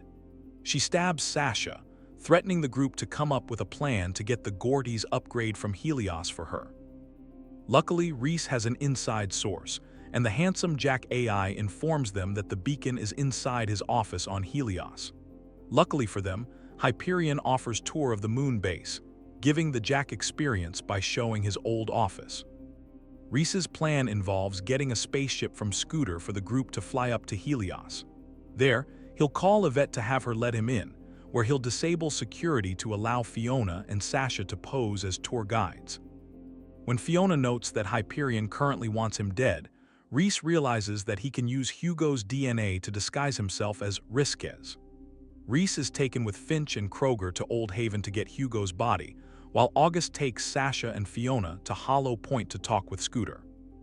The sisters talk with the mechanic, but Scooter unfortunately doesn't know much about rockets. He instead points them to his associate Janie Springs, who's a bit out of sorts since Athena was captured. Fiona has the opportunity to tell Springs that Athena told her she loved her before Janie agrees to build their rocket.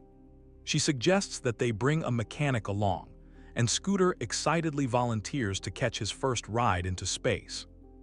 Reese, meanwhile, is dumped outside the entrance to Old Haven by Finch and Kroger. He finds Vasquez's corpse, but unfortunately with its face detached. Reese searches for it, finding it attached to the mask of one of the local psychos. He peels it off, but the psycho, who has a bomb strapped to his chest, awakens, forcing Reese to run back to Finch and Kroger.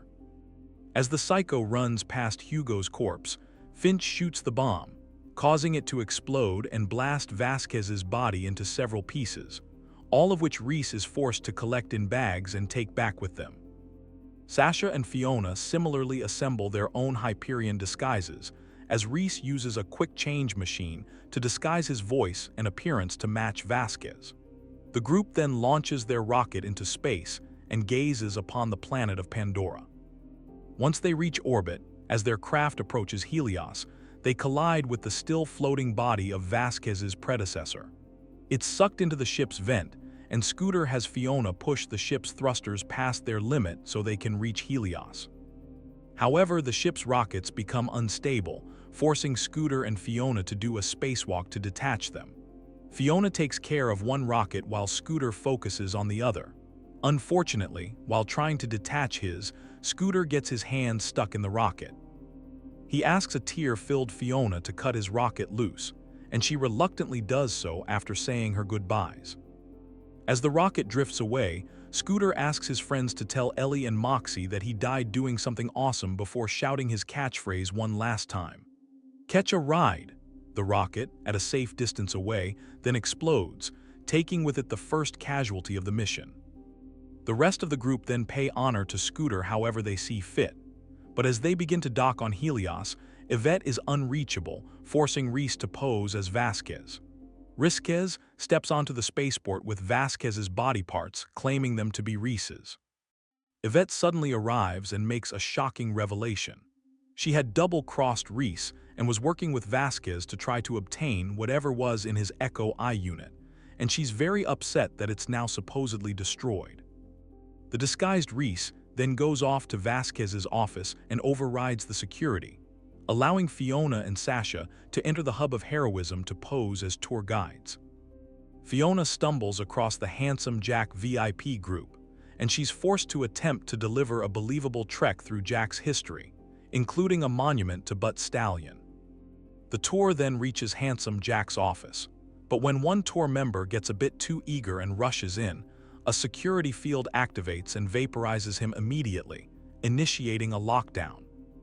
She calls Reese, who looks for another way into the office just as Yvette arrives, forcing him to cut the call short. Yvette announces that they determined the body he gave them wasn't Reese. She calls security, forcing Risquez to cut her own call short one way or another. The Jack AI then informs Reese about a trapdoor in his office that's accessible through one of the prison cells. Fiona then gets herself arrested by sabotaging some property in order to meet Reese down in the prison level. Risquez, meanwhile, is then left to have an epic finger gun fight with his fellow Hyperion employees in order to reach the prison himself. There, Reese meets Fiona and Gordy's before ditching his disguise. They help boost Reese up to the trapdoor, and he's able to successfully enter Jack's office. There, Reese searches for and eventually finds Gordy's beacon upgrade. Meanwhile, down in the prison, Yvette appears before Fiona with some Hyperion guards who have a captured Sasha in tow. As Reese sits in Handsome Jack's chair to initiate the trapdoor to exit, the Jack AI speaks to him about his own time sitting in the chair. He offers Reese the power that he once held in the Hyperion throne, offering to take control of the corporation together. Reese is then given the opportunity to get what he always wanted, rule Hyperion. On the other hand, he can learn from his adventure and decline becoming the next Handsome Jack. Either way, Reese plugs the executive override port into his Echo Eye, either voluntarily or through Jack taking control of his mechanical arm. The Handsome Jack AI is then unleashed out of the prison that was Reese's head, and he quickly takes control of all of the systems on Helios. Based on Reese's decision, he's either crowned as president of Hyperion for about 5 minutes or is simply left powerless in the chair. Either way, Jack hijacks the station systems and shows Reese another one of Nakayama's creations, a robotic endoskeleton. They originally planned to put it inside of Jack's body before uploading his consciousness into it, but since he died before that could happen, Reese will be taking his place. Reese is able to scramble away from Jack's attempt to graft the endoskeleton with his body, managing to snag the Gordy's beacon and bail through the trapdoor. Down in the prison level, he regroups with Fiona, Sasha, and Gordy's, who are able to shake off their captors. They soon get separated, however, forcing Fiona and Sasha to rush off with Gordy's and the upgrade to the hangar bay while Reese figures out a way to get the doors open. As the handsome Jack AI wreaks havoc through the Helios facility while searching for Reese, August arrives to help protect Sasha and Fiona. They escape to the hangar bay to find Finch and Kroger waiting for them, informing them that Valerie's got a different plan. They take Gordy's and the upgrade, intending to leave. August has a change of heart and decides to try to stop them, but despite their efforts, the bounty hunters fly off in their caravan after Sasha climbs aboard with August. Reese, meanwhile, works to get Helios's power core shut down. Despite almost falling into space, he's able to shut it down just in time to see the caravan fly off without him. Loader Bot then helps Fiona to an escape pod, sending her off to search for Gordy's while he stays behind to look for Reese. After rescuing him, Loader Bot helps Reese search for another pod, but they run into Kroger, similarly stranded. Loader Bot shields Reese from Kroger's gunfire while pushing him into the final escape pod and launching it. As the doors close, Reese is forced to watch through the window of the pod as Kroger arrives and shoots Loader Bot. Without power, the Helios station falls out of orbit and comes crashing down into Pandora while Fiona and Reese's pods crash land elsewhere, knocking them both unconscious. When Reese awakens, he finds himself in the wreckage of the City of Opportunity. He finds a monitor displaying the handsome Jack AI, who laments losing Helios once again. He tells Reese that he's proud of him for never giving up, but secretly connects another probe to his skull, uploading himself into Reese's Echo Eye. The handsome Jack AI then takes control of Reese's mechanical arm, forcing him to rip it out with his other. With Jack still alive in his Echo Eye, Reese is then forced to cut it out of his own skull with a shard of glass. As the handsome Jack AI pleads for his life, Reese yanks out his cybernetic eye, finally shutting the AI down. Reese is then given the option to crush his implant to destroy the handsome Jack AI forever or keep it for an undetermined purpose. Either way, Reese passes out from this ordeal. Meanwhile, Fiona lands elsewhere on Pandora and emerges from her pod to receive a call from Sasha with some horrible news. Valerie used the beacon to upgrade Gordy's and summon the vault, unleashing its massive guardian, the Traveler. Fiona makes her way toward Valerie, finding a dying Finch on the way and having the opportunity to take him out or let him rot. Once Fiona reaches Valerie, their confrontation is cut short as the Traveler arrives and crushes her, instantly killing Valerie, much to the anguish of an onlooking August. Afterwards, Gordy's pleads for Fiona to use Valerie's fallen rocket launcher to kill her, as deactivating the beacon will cause the Traveler to teleport away. Fiona fires but misses the shot. Sasha then arrives in the nick of time and grabs the rocket launcher as well, helping her sister aim it to hit and destroy Gordy's, sacrificing her and causing the vault as well as the Traveler to disappear. Reese later awakens alone in handsome Jack's office and snags the rights to the Atlas Corporation, which Jack had previously bought, hoping to build something out of it someday, although they aren't signed or legal in any way whatsoever. He then returns to the abandoned facility and starts working on some prototypes, including one of a new arm for himself. Much later, Reese returns to Prosperity Junction to search for Fiona. He instead finds a masked stranger holding a gun who knocks Reese unconscious yet again before taking him captive. When Reese awakens, he finds himself tied up with the stranger dragging him through the city. The stranger then instructs Reese to tell him everything he knows about the Gordy's project.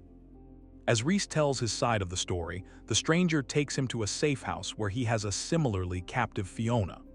After the pair's not-so-friendly reunion, Fiona fills in her side of the adventure.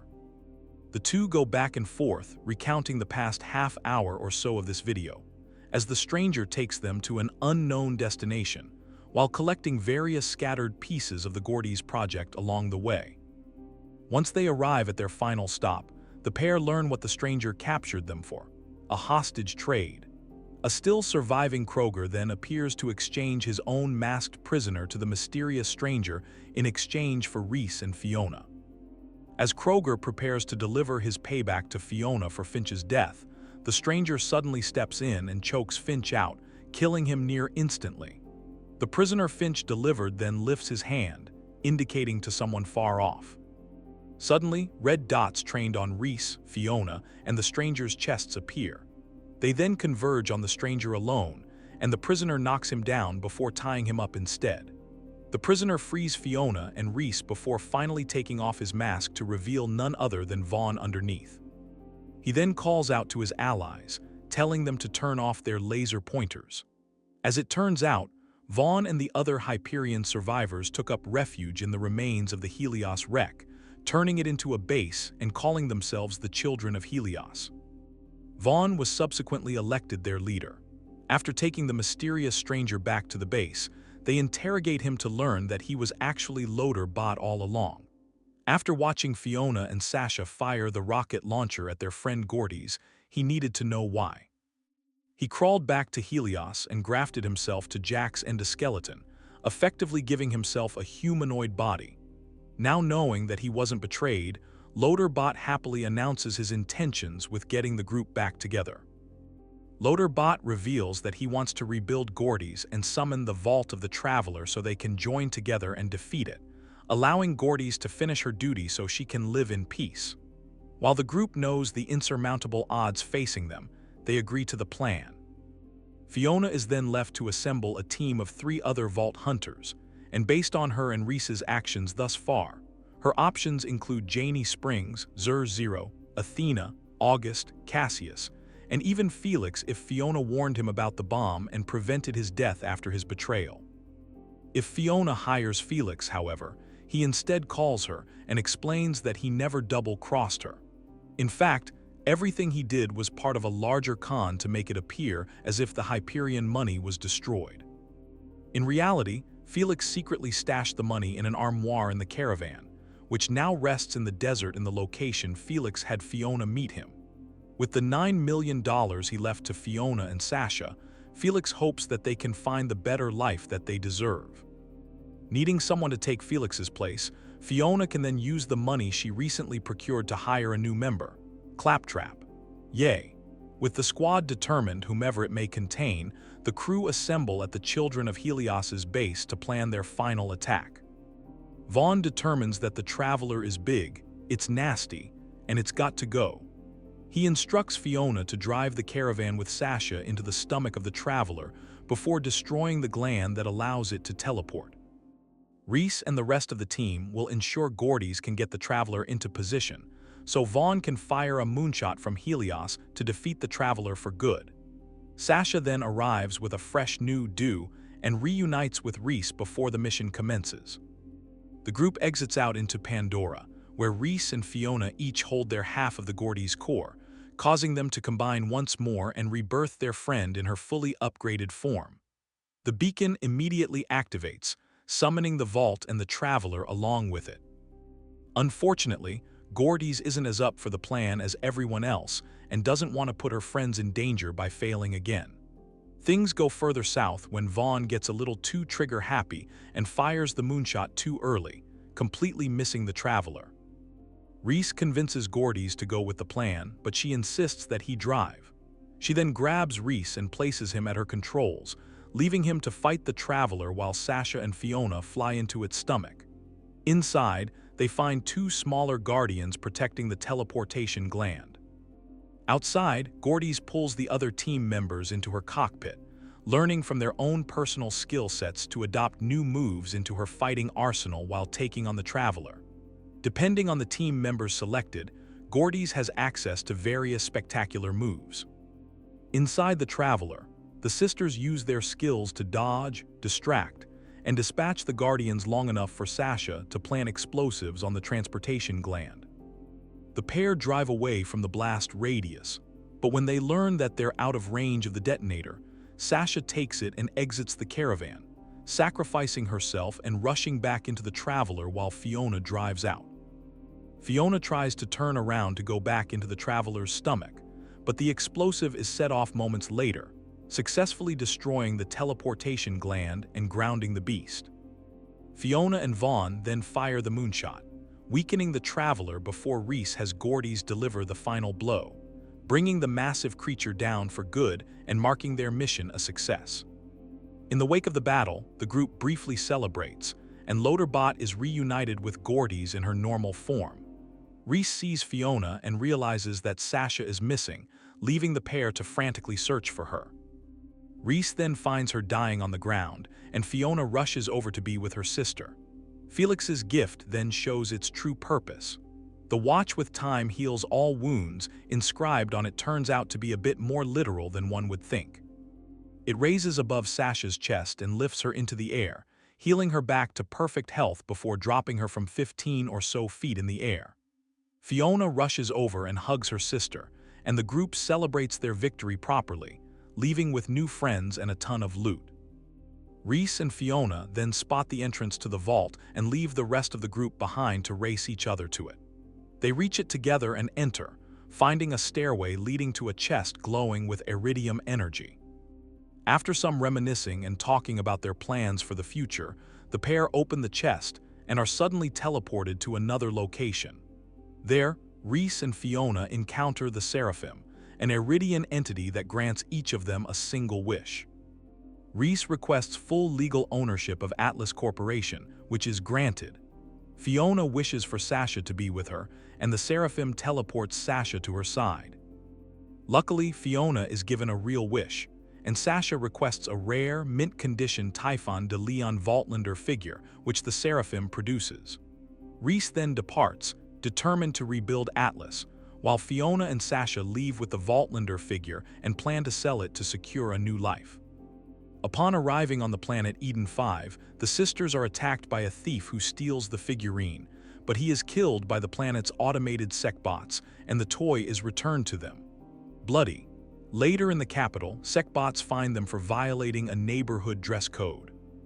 When they can't pay on the spot, the bots apply debt cuffs, restraints used to control debtors and enforce social order. The sisters arrange a sale of the figurine with Countess Cassandra Holloway, a powerful aristocrat. Holloway initially mocks them but confirms the authenticity of the Vaultlander. During the meeting, Gage and her robot companion, Deathtrap, appear seeking revenge on Holloway. A fight breaks out, and in the chaos, Fiona accidentally shoots Gage. Holloway is injured, and Gage smashes the Vaultlander against Holloway's face, detonating a hidden grenade and destroying the figurine. With the Vaultlander gone, Holloway offers payment instead for Gage, who has a massive bounty on her head for the death of a girl years earlier. The sisters take the job and subsequently deliver a captured Gage to Holloway. While Gage is tortured, Fiona and Sasha learn that her father died in a debtor's prison after taking on and serving her sentence. Sasha bribes the guards and even the warden to free Gage and expose Holloway's corruption. The sisters and Gage then begin targeting Eden 5's elites. They infiltrate a gala at Holloway's estate disguised as staff. During the event, Holloway activates an orbital weapon to bombard Rustville, the city of debtors. While the assembled elites laugh at the destruction, Gage then reveals herself and surrenders to Holloway, hoping to stop the attack. With Holloway distracted, the rustlers revolt. Along with Fiona and Sasha, they storm the estate and fight through to Holloway's panic room. Gage, having escaped from Holloway's clutches, joins the sisters in the panic room and after a final struggle, defeats Holloway by throwing her to her death. The rebels then seize control of the estate, though several die in the fighting. Fitzwiggins, Holloway's butler, warns that the other elites of Eden 5 will retaliate, and that Fiona and Sasha may become scapegoats for the Civil War. The sisters then leave Eden 5 without the wealth they sought, but alive and together with whatever future awaits them, while Reese continues his work rebuilding Atlas. Sometime later, with Sanctuary still without a leader, Lilith refuses to take command of the Crimson Raiders, and the group grows restless about leaving Pandora to search for more vaults using the map they discovered. However, before the debate can go any further, the city is suddenly attacked. As soldiers invade from ships, a strange, toxic spore gas floods the streets, transforming anyone it touches into monstrous plant-like creatures. Forced to retreat, Lilith phases herself and as many of the Crimson Raiders as she can out of Sanctuary. In the chaos, however, the vault key, which contains the map of the other vaults, is left behind, and the attackers reveal themselves. Colonel Hector and the new Pandora army, the remains of an abandoned doll battalion. Hector seizes Sanctuary, declaring his plan to blanket Pandora in the spores and reshape it into his so-called paradise. Meanwhile, Lilith and the surviving raiders regroup at a ruined doll base known as the Backburner, where they're surprised to find it still occupied by a single inhabitant, Vaughn. With his help, they reactivate the defenses and establish a temporary base of operations before retrieving samples of the spores for Dr. Patricia Tannies to study. She traces them back to Mount Scarab and a scientist who turns out to be Cassius Leclamane, who admits that Hector tricked him into creating the gas. Cassius promises an antidote, but reaching him will not be easy. On their way to Cassius, the Vault Hunters meet up with Mordecai and his new companion, Talon. Unfortunately, during an ambush, Mordecai is infected, and Lilith rushes him back to camp while the hunters secure a blood sample for Cassius. Unfortunately, Hector has locked down the route to his lab, forcing the Crimson Raiders to seek a weapon large enough to blast through. Luckily, Helios and its moonshot cannon are still crashed on Pandora. Brick arrives and lends his muscle as the team pushes through the burrows towards the wreck of Helios. There, Lilith teleports Tiny Tina in, who's more than eager to help rebuild the moonshot cannon. The group obtains a power core, loads Tina's custom dragon explosives, and blows open the sealed gate to Mount Scarab. Finally, the hunters reach Cassius's lab, but when they scan Mordecai's sample, they discover that it's been left unusable by the lab's decontamination chamber. Cassius then reveals that he's in the late stages of infection himself and nearly fully mutated. He asks the hunters to end his life and use his blood instead. They oblige, sacrificing Cassius, and return his blood to Tannies, who successfully develops an antidote using his research, one that also grants the hunters immunity to Hector's gas. Armed with the cure, the hunters storm the now overgrown sanctuary, now dubbed Hector's Paradise Sanctum. Inside, they finally confront Hector, who infects himself directly with the spores to grow larger and more powerful.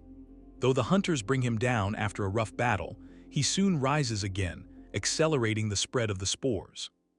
In the final moments, Lilith arrives, using her siren power to banish both Hector and Sanctuary, ensuring the infection dies with him.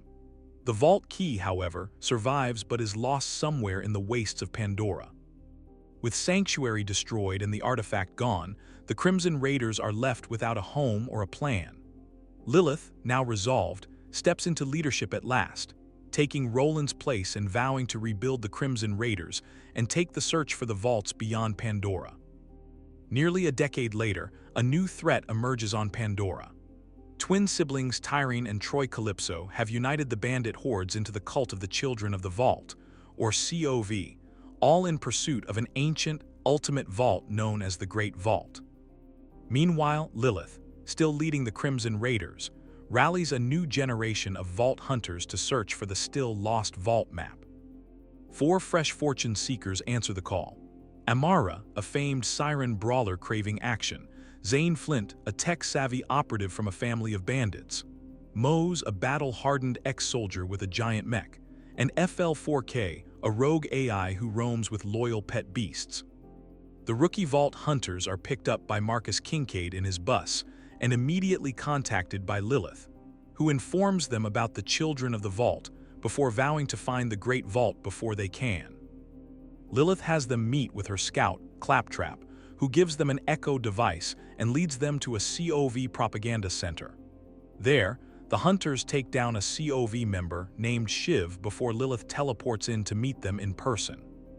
The group clears out the propaganda center and takes it as the Crimson Raiders' new base. Lilith reveals that the Raiders heard a rumor that a bandit clan found an alien artifact in the desert, which has led them here. They uncover a recording from a bandit known as Mouthpiece, announcing that the vault map was in fact recovered by the Sun Smasher clan. Lilith and the hunters fight their way to reach their leader, who turns out to be our old friend Vaughn once again. They take him back to camp, where he reveals that his cult is taking the alien artifact to the Calypso twins as an offering at the Holy Broadcast Center. After meeting Ellie and using the Ketch a ride station, the hunters drive to the Holy Broadcast Center, where the Calypso twins are live streaming their search for the Great Vault, including their upcoming procurement of the vault map. The hunters try to find the Sun Smashers before they deliver it, but they're confronted by Mouthpiece and forced to fight. After killing Mouthpiece, the hunters find the vault map on him and retrieve it. They're then met by a transmission from the twins, who reveal that Tyrene has used her powers as a siren to somehow drain the life force from the Sun Smashers who delivered the map. Unfortunately, when the hunters return the vault map to Lilith, she's unable to charge it.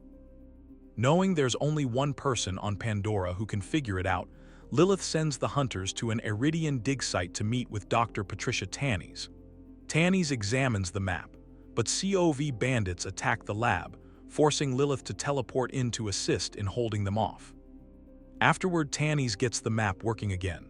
However, Tyrene's failed attempt to use it damaged its data, leaving only one planet decipherable, Promethea, the same planet where Typhon de Leon found the first vault years ago. Now with a destination, the vault hunters meet with Lilith and Ellie at a nearby dry dock and help get their new ship up and running. Just as they do, however, the Calypso twins arrive and take the vault map from Lilith by force. She attempts to hold off Tyrene with her own siren abilities, learning that Troy also has siren powers due to him and Tyrene originally being conjoined at birth, but he relies on Tyrene to keep him alive. Tyrene then drains the energy from Lilith, leaving her alive but powerless. The twins then start streaming live, showing Lilith's capture, Tyrene's absorption of her abilities, and their reclamation of the map, leading to their next stop, Promethea. The twins then teleport away, leaving the weakened Lilith alone for the vault hunters to rush to. They rescue her, taking out her attackers and getting her to the ship.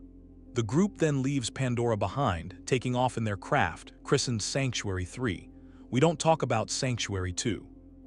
Once in space, Lilith and the crew Tannies, Ellie, Claptrap, and the hunters discuss her new lack of abilities. She knows that while she may not be a siren anymore, she's still a Crimson Raider, and they've got to beat the Calypsos to the vault on Promethea. After taking care of some roadblocks in the air, and meeting some of Sanctuary's other inhabitants like Moxie and Marcus, the vault hunters chart the ship's course to Promethea. When they arrive, however, they find a blockade set up around the planet by the Maliwan Corporation, despite Promethea being under Atlas's control. Apparently, the raiders have walked right into the middle of a hostile takeover. As they pick up a distress call from Atlas on Promethea, hoping having Atlas as an ally will help them in their search for the vault, Lilith has the new vault hunters get down to the planet to help them. On Promethea, the vault hunters meet Lorelei, an Atlas barista turned resistance fighter. Lorelei helps guide them through the planet to find her boss and CEO of Atlas Corporation, Rhys Strongfork. They fight through Maliwan and COV forces, learning that they're working together, before reaching and liberating the Atlas watershed base. There, they're able to open up communications with Atlas HQ to speak with Rhys, who has grown a siege mustache. Rhys informs them that his top agent is preparing to strike at Maliwan's Gigamind, believing that to be where any intel they have on the vault would be. The hunters find Rhys's agent, who turns out to be Zero, and work with him to take out a nearby Maliwan weapons depot. While doing so, they meet Maliwan CEO Katagawa Jr. through several threatening transmissions, where he seems to have an odd obsession with Rhys. The hunters and Zero then find the Gigamind, which turns out to be a sentient being with a large brain in a jar. They kill it, taking its data to the watershed base to upload to Rhys. He promises the Atlas Corporation's cooperation in exchange for the data, and the hunters upload it to him for analysis. In the data, Rhys discovers that Maliwan is searching for the vault key fragments on another planet, Athena's. The hunters return to Sanctuary and call down to Athena's, reaching Maya, the siren who was part of the group of vault hunters that took down Handsome Jack. They chart a course to Athena's, where the new hunters assist Maya in fighting off Maliwan. When they find Maya, she leads them to meet her apprentice, a young siren named Ava, who has taken an oath of non-violence. The hunters assist Ava in collecting iridium from a graveyard before taking out Maliwan Captain Trant and delivering it to Maya. Maya is able to use her siren powers to open a path to an Eridian relic, one fragment of the vault key. Maya and Ava join the Vault Hunters and take the key fragment back to Sanctuary, where they deliver it to Tannis for examination. Before they can plan their search for the other fragments, however, Reese calls asking for help at Atlas HQ, where Katagawa has an asteroid-mounted laser trained unless Reese surrenders. Zero reports that the laser is powered by a Vault key fragment, immediately convincing Lilith to help. The Vault Hunters then return to Promethea and meet with Reese and steal a Maliwan shuttle, which they take to the Skywell 27 asteroid belt. There, they mow down waves of Maliwan security forces to help Reese shut down the laser, but not before using it to destroy Katagawa's personal yacht. The Hunters then take the Vault key fragment powering the laser and return it to Tannis on Sanctuary. Reese then calls again with intel on the final Vault key fragment. He's actually had it with him the entire time in Atlas headquarters. He was hoping to research it to keep Atlas profitable, but he feels the Crimson Raiders deserve it. The Vault Hunters then return to Promethea once again and enter a secret VIP entrance to Atlas HQ. While Zero was supposed to meet him there, they find no sign of him. Instead, spotting the corpses of Atlas security that were seemingly slain at his hand. Maliwan then breaches Atlas's security, forcing the Vault Hunters to fight them off while getting the defenses running. Once they do, however, Reese calls to inform them that Zero appears to have double-crossed him and is now attacking him. The Vault Hunters reach him to watch Zero seemingly fighting Reese, only for the real Zero to arrive and knock off the imposter's helmet, revealing Katagawa Jr. underneath. The Vault Hunters then proceed to take down Katagawa in battle, killing him and finally removing that thorn in Reese's side. With that favor, as well as advice on his mustache, Reese hands over the final Vault key fragment, which the Hunters quickly take back to Sanctuary and deliver to Tannis to complete the Vault key. Lilith then calls Reese again for the location of the vault, which he reveals the old Atlas Corporation paved over and is now underneath the Apollonian Transit Station. Maya joins the Vault Hunters back down to Promethea, where Ellie provides a vehicle with a mounted machine gun for them to drive to the station. Blasting their way through COV forces led on by giant holographic projections of the Calypso twins, the Vault Hunters eventually reach the station. There they find a tunnel leading to the vault, spotting Guardians as they near it. The Vault Hunters then use the completed vault key to enter the vault, revealing its inhabitant, the Rampager. After a ferocious battle with the ancient creature, Maya and the Hunters are able to take the creature down, creating a shower of loot and leaving the vault safe to enter. Despite Maya's instructions, Ava teleports in to see the vault herself, and the Hunters enter it alone while the Siren scolds her apprentice. Inside the vault, the Hunters are contacted by Tannis using technology she based off of Lilith's Siren powers. Tannis realizes that the vault is connected to another one on Eden 6, giving them their next destination.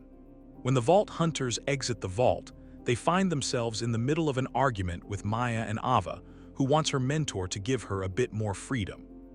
Suddenly, the party is crashed by the Calypso twins, who teleport in, thanking them for doing all of the hard work getting the vault open. Tyrene then absorbs the energy from the Rampager, revealing that the twins aren't after the vaults. They're after the monsters inside of them so they can collect their powers. Tyrene then grabs Ava, forcing Maya to take Troy in response. Her plan backfires, however, as Troy is able to grab her and surprisingly start absorbing her life force. Maya tells Ava to be ready before disintegrating. Having what they came for, the Calypso twins then teleport away, leaving Ava to mourn her loss.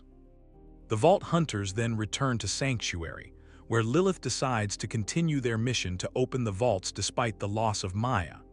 Ava, who thinks opening more vaults will only lead to more casualties, instead thinks they should go after the Calypsos directly. Regardless, the Vault Hunters decide to fly to Eden 6 to meet with an old friend in the area, Sir Hammerlock. Unfortunately, they receive a call from Hammerlock's partner, Wainwright Jacobs, who is also heir to the Jacobs Corporation. Wainwright informs them that Hammerlock was kidnapped by the COV, who are also there for him. The Vault Hunters get down to Eden 6 and find Wainwright, who reveals that the Calypso twins murdered his father before taking Hammerlock hostage, demanding the vault key that the Jacobs family possesses in return. Wainwright agrees to give the key to the Crimson Raiders instead, so long as they rescue Sir Hammerlock from a prison called the Anvil. During the rescue, the hunters meet another mercenary Wainwright hired to free Hammerlock, Brick, who leads them to another familiar face on the mission, a now not-so-tiny Tina. Tina assembles a bomb for the Vault Hunters, who are introduced to another one of their predecessors shortly after Mordecai, along with Talon. The hunters use Tina's bomb to get into the prison, finding Sir Hammerlock and freeing him from his captor, the Warden, who they quickly dispose of. After the fight, Hammerlock reveals that it was his own sister, Aurelia, previously one of Handsome Jack's Vault Hunters, who was the one who turned him over to the Calypsos. When the hunters return with Sir Hammerlock to Wainwright, Aurelia calls them, claiming to be the new CEO of Jacobs Corporation and bribing them to leave the planet. She invites them to meet her at the Jacobs Manor to discuss the terms, and Wainwright recommends that they accept the invitation to keep her distracted while he searches for where his father hid the vault key. Unfortunately, when they arrive at the manor to meet with Aurelia, they find that the meeting was a ruse. They instead find Troy Calypso waiting for them, speaking to Aurelia, who's in another location. Troy uses the siren ability he stole from Maya to hold the hunters captive while he monologues, but he's cut short by Wainwright, who arrives and fires a gun at Troy. Jacobs then keeps Troy occupied instead while the hunters search for the vault key. Despite learning of Troy's ability to imbue COV members with his own powers, the hunters find a vinyl record left by the Jacobs' father and return it to Wainwright. While he gets his record player working, Jacobs sends the Vault Hunters to meet with a gunslinger he hired named Clay to build an army to resist Aurelia and the Children of the Vault. The hunters then meet with Clay, working with him to free some prisoners and obtain some weapons while liberating the town of Reliance and rescuing a gunsmith from the COV. They return to Wainwright and listen to the record, which contains a message from his father, Montgomery, who reveals the 3 locations of the vault key fragments he had in his possession. The Vault Hunters then look for one of the fragments on Montgomery's crashed spaceship, the family jewel, while Hammerlock and Jacobs search for the other 2. When the group approaches the ship, they receive a call from someone calling themselves BALEX, claiming to be the jewel's navigator. They soon learn that BALEX is an artificial intelligence and is currently inside of a pink plush bear. They pick him up, and BALEX leads them to the jewel, informing them about the hostile combat pilot AI, GenIVIV, which is still currently aboard. Inside the crashed ship, the Vault Hunters install BALEX onto an EMS bot and later onto a combat mech. Working together, BALEX and the Hunters are able to get to the ship's bridge to take on GenIVIV. After defeating the AI in battle, the Hunters are able to obtain the vault key fragment, taking it as well as BALEX back to Sanctuary. Unfortunately, they find that GenIVIV had survived and tagged along, and she proceeds to take over Sanctuary systems. The Hunters plug BALEX into the ship, and he's able to remove her from the system, storing her off onto a hard drive, which the Vault Hunters give to Marcus. The Hunters then give the vault key fragment to Tannis, who's working on a way to destroy the vault monster before the Calypsos can take its power. The Hunters then return to Clay, who sends them to meet with an associate of his named Archimedes, a smuggler whom he sent to search for one of the vault key fragments. They soon learn, however, that Archimedes took a deal from Aurelia to double-cross Clay. Receiving powers from Troy Calypso, the Vault Hunters are forced to kill Archimedes and retrieve the vault key fragment from his corpse. The Hunters then return to Sanctuary and give the fragment to Tannis. Receiving a call from Wainwright, who has found the location of the final one, the Jacobs family cellar of gunpowder. They return to Eden 6 and attack the Jacobs estate, reaching the gunpowder mill, where they're able to recover the final vault key fragment to unlock the vault on Eden 6.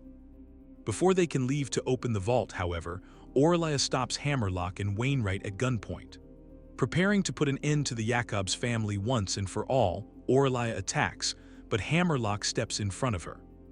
She shoots her brother regardless before freezing both him and Wainwright in ice.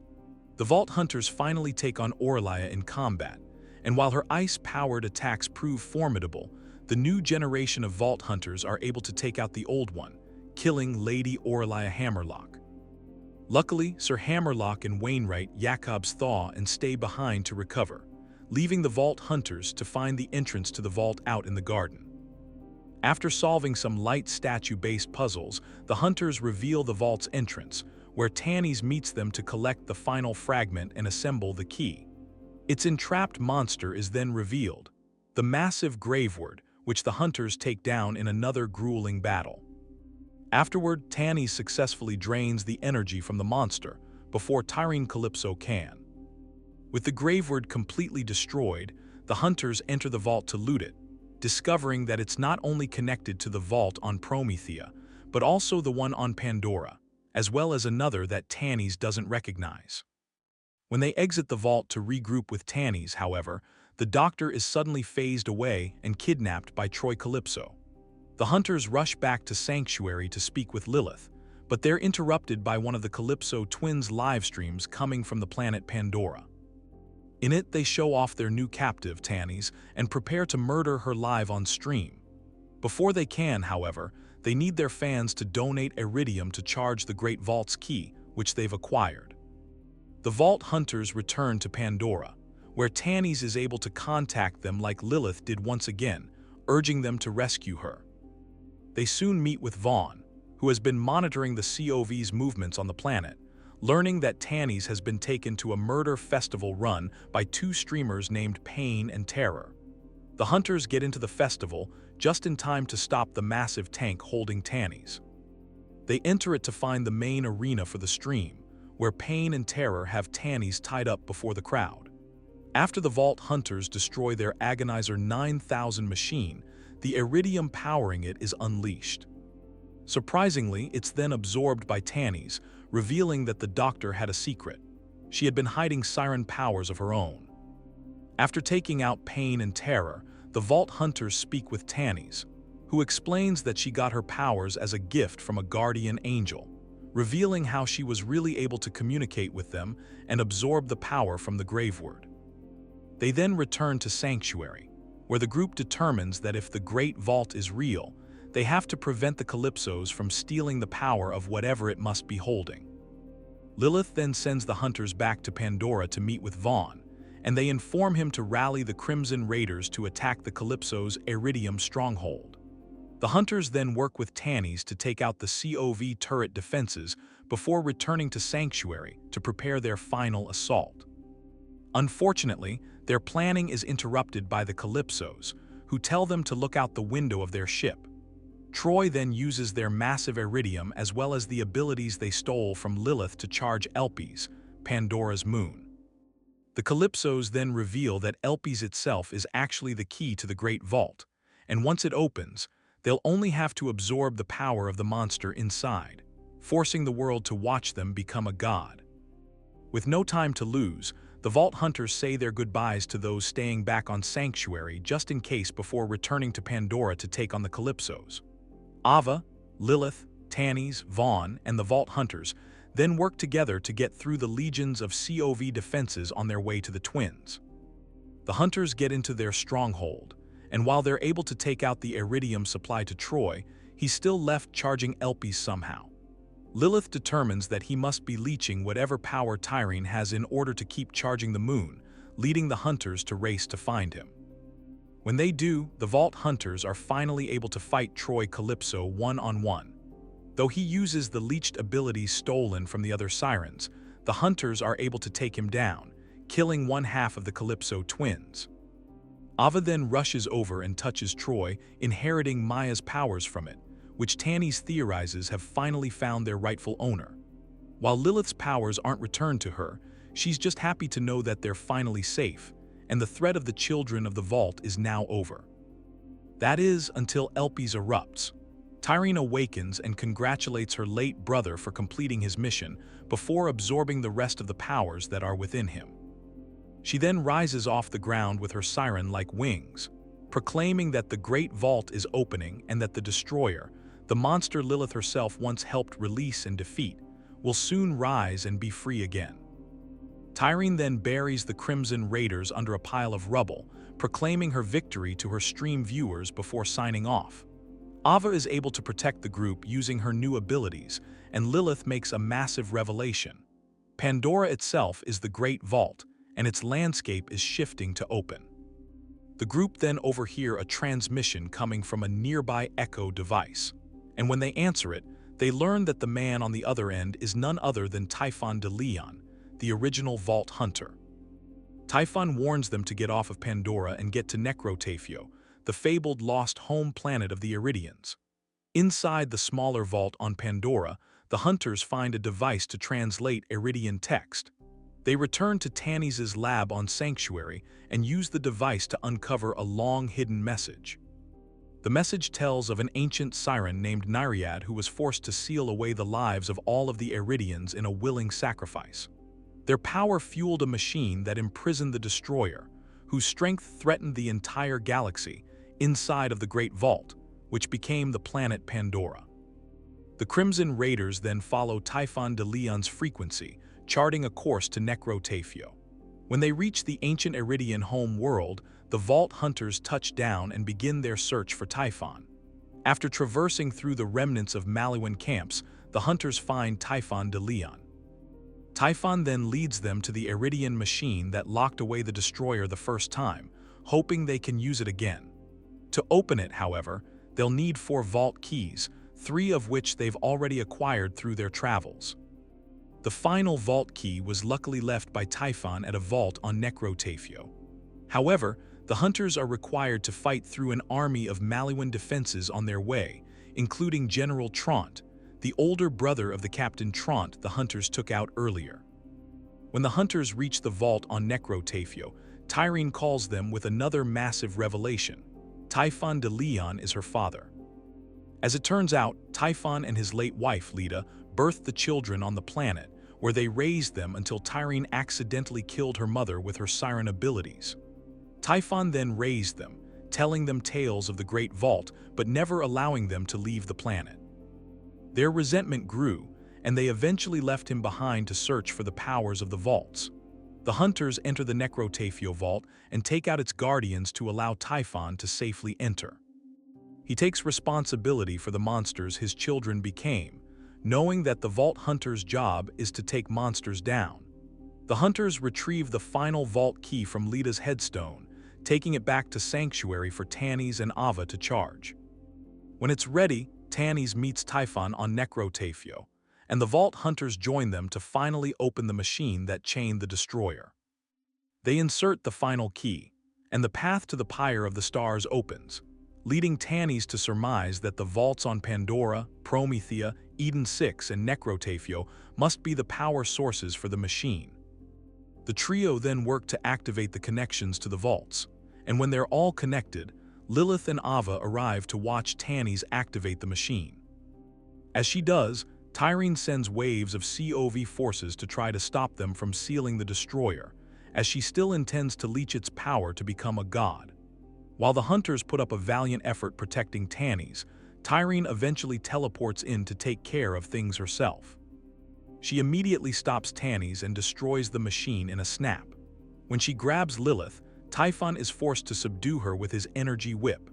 Tyreen chokes her father in turn, causing him to pull out a grenade in an attempt to blow her up alongside himself. Tyreen instead absorbs the blast and directs it towards Typhon, sending him flying back into a wall. Tyreen then teleports back to Pandora to await the Great Vault's opening. Lilith and the others rush over to Typhon but find that it's too late for him. With his last words, the first Vault Hunter makes them promise him that they won't be the last. With no other choice, Tannis redirects the energy from the machine to open a portal to Pandora, and the Crimson Raiders prepare to take down Tyreen before she can leech the Destroyer's power. Unfortunately, they arrive moments too late, as they witness the remaining Calypso twin combine with the ancient monster to become Tyreen the Destroyer. Thus begins the largest battle the galaxy has ever known, and by far the most crucial. Per Lilith's instruction, The Vault Hunters show Tyrene that gods can bleed, and they fire at her with all of the munitions the various corporations of Pandora produced in the final effort to save the planet and the universe itself.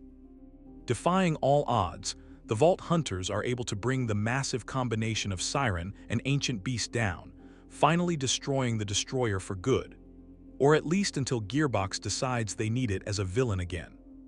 As it's defeated, Lilith's Siren powers are returned to her, and she triumphantly spreads her fiery wings once again. While the threat of the Destroyer is gone, Tannis quickly notes that the danger is far from over. The charged Elpis is still tearing Pandora apart in order to open the Great Vault, and it won't stop unless they somehow remove the moon from the sky. Lilith simply looks over to Ava and tells her, "Sanctuary is yours, be ready," before flying directly towards Elpis. Tannis frantically questions what she's doing, and Ava knowingly explains that she's sacrificing herself to save Pandora. In a flash of light scene across the galaxy, Lilith stops the Elpis moon from opening Pandora. Ava and Tannis look up towards it to find that while Lilith is gone, her Firehawk insignia now graces the face of the massive moon, forever lighting the way for future Vault Hunters. With the Calypso crisis over, Mad Moxie sets her sights on a more personal score, a space station casino called the Handsome Jackpot, an opulent monument to her ex, Handsome Jack. Years ago, Jack cheated Moxie out of this casino, so now she recruits the new Vault Hunters to help her take it back and rob it blind. Upon arrival, they find the station in chaos. Jack's death left it overrun by his hardened loader bots and swarms of stranded gamblers who have gone feral. An upstart mob boss named Pretty Boy has seized control of the casino security and refuses to give up his new fiefdom without a fight. Moxie's crew battles through gaudy districts and derelict vaults of the casino, picking up eccentric allies along the way, including a pyromaniac entertainer named Ember. Another such ally is Timothy Lawrence, one of Handsome Jack's former body doubles and Vault Hunters, who has been trapped on the jackpot ever since his boss's demise.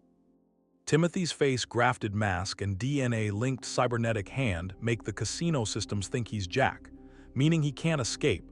And worse, everyone he meets tends to shoot first, assuming Jack has somehow survived. With the Vault Hunter's help, Timothy overcomes his own reputation and aids in the heist, seeking redemption from Jack's shadow. Together, they topple Pretty Boy's operations, including quelling a robot gang uprising in a trash heap called Trashlantes and foiling a double cross by a hacker named Freddy. In a climactic showdown, the team confronts Pretty Boy in his reinforced VIP tower. The crime boss plugs his consciousness into the casino's ultimate vault mech, a giant loader called Jackpot, the Jack's bot, forcing the Vault Hunters to dismantle the mighty machine and bring him down for good. With Pretty Boy defeated, Moxie finally seizes control of the Handsome Jackpot. Rather than simply loot and leave, she makes a point to right Jack's wrongs, clearing the casino guests' debts and liberating the poor souls Jack had trapped there, including Ember. The grand heist concludes on a celebratory note, and Moxie even promises Timothy a real date on the paradise he helped her steal. The Crimson Raiders then return to Sanctuary, chalking up another win and a long-overdue revenge against the ghost of Handsome Jack. Sometime later, the Vault Hunters receive a far friendlier invitation: the wedding of Sir Alistair Hammerlock and Wainwright Jacobs. The dashing big-game hunter and the Jacobs heir have chosen the icebound planet of Xylurgos for their matrimonial celebration, lured by its exotic locale and, of course, legendary wildlife. When they arrive on the frozen planet, the hunters meet the wedding planners in this bizarre adventure. None other than Gage, the former Vault Hunter turned party planner, and her ever-faithful robot, Deathtrap, both happy to help their old friends tie the knot. The group soon arrives in the frosty town of Kerseyhaven, where they enter the lodge, meeting with Hammerlock, Claptrap, and the lodge's proprietor, a creepy man named Mancubus Bloodtooth. While decorating the lodge, the group get a call from Wainwright, who has them secretly meet him in the town. When the hunters exit out into Kerseyhaven, however, they find the festivities threatened by an ancient occult danger. The planet is crawling with eerie cultists, worshipping a long-dead vault monster known as Githian, whose gigantic, tentacled corpse looms over the landscape. They meet with Wainwright to inspect the venue, which becomes complicated when they interrupt a cult ritual being conducted by its leaders, Alina and Vincent.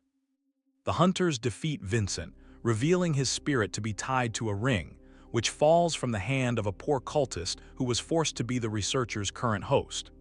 The part that's complicated is when the ring fuses with Wainwright, connecting him with Vincent. While Gage rescues Jacobs when they bring him back to the lodge, the groom-to-be starts hearing whispers, marking him as the chosen vessel for Vincent's influence. To save Wainwright and the wedding, the party works with a local detective named Burton Briggs to try to figure out how to remove the ring. They learn of Alina and her husband Vincent's past as doll researchers before they found the corpse of Githian and its still beating heart, which Vincent believed to be the key to immortality. Learning that the ring is tied to Githian's heart, the group then ventures to the cursed peak of Negul Neshai, where the heart lies sealed. After being guided by a hunter named Ista, the Vault Hunters regroup with Hammerlock to hunt a legendary Wendigo to use its fiery Ista's cryo-keef to melt the ice blocking their way. The Vault Hunters then storm the old doll base on the mountain, using Deathtrap's laser eye to blast through to a piece of the Githian heart. Deathtrap then powers up using the facility's reactor. The group then heads to the wedding venue, where Deathtrap uses his newfound power to remove a barrier surrounding it. The hunters then enter the venue and fight underground, entering the belly of the beast and confronting Alina in a final showdown. In an epic battle of guns and tentacles, the Vault Hunters manage to slay Alina and the heart of Githian, putting its influence to rest at last.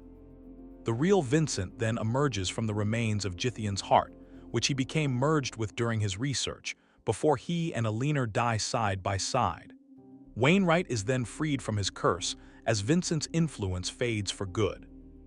In the aftermath, Hammerlock and Wainwright decide that there's no time like the present. They hold an impromptu wedding with the Vault Hunter enthusiastically officiating.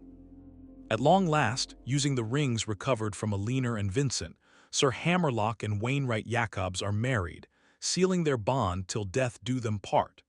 And considering the weekend they've had, that phrase carries a little extra weight. Soon after, the Vault Hunters answer a distant call for help on Gehenna, a frontier planet once owned by the Jacobs Corporation and left to rot after secret experiments went awry. Since they left, however, the planet has come under siege by a vicious gang called the Devil Riders, looking to unearth Jacobs' old experiments. Landing on the planet, they meet a friendly guide named Rose along with her pet devil, Toj, who agree to take them to meet the sheriff. On their way, however, Toj is injured and Rose puts him down with her pistol. The group then reaches the town of Vestige, where Rose leaves them to meet with the sheriff.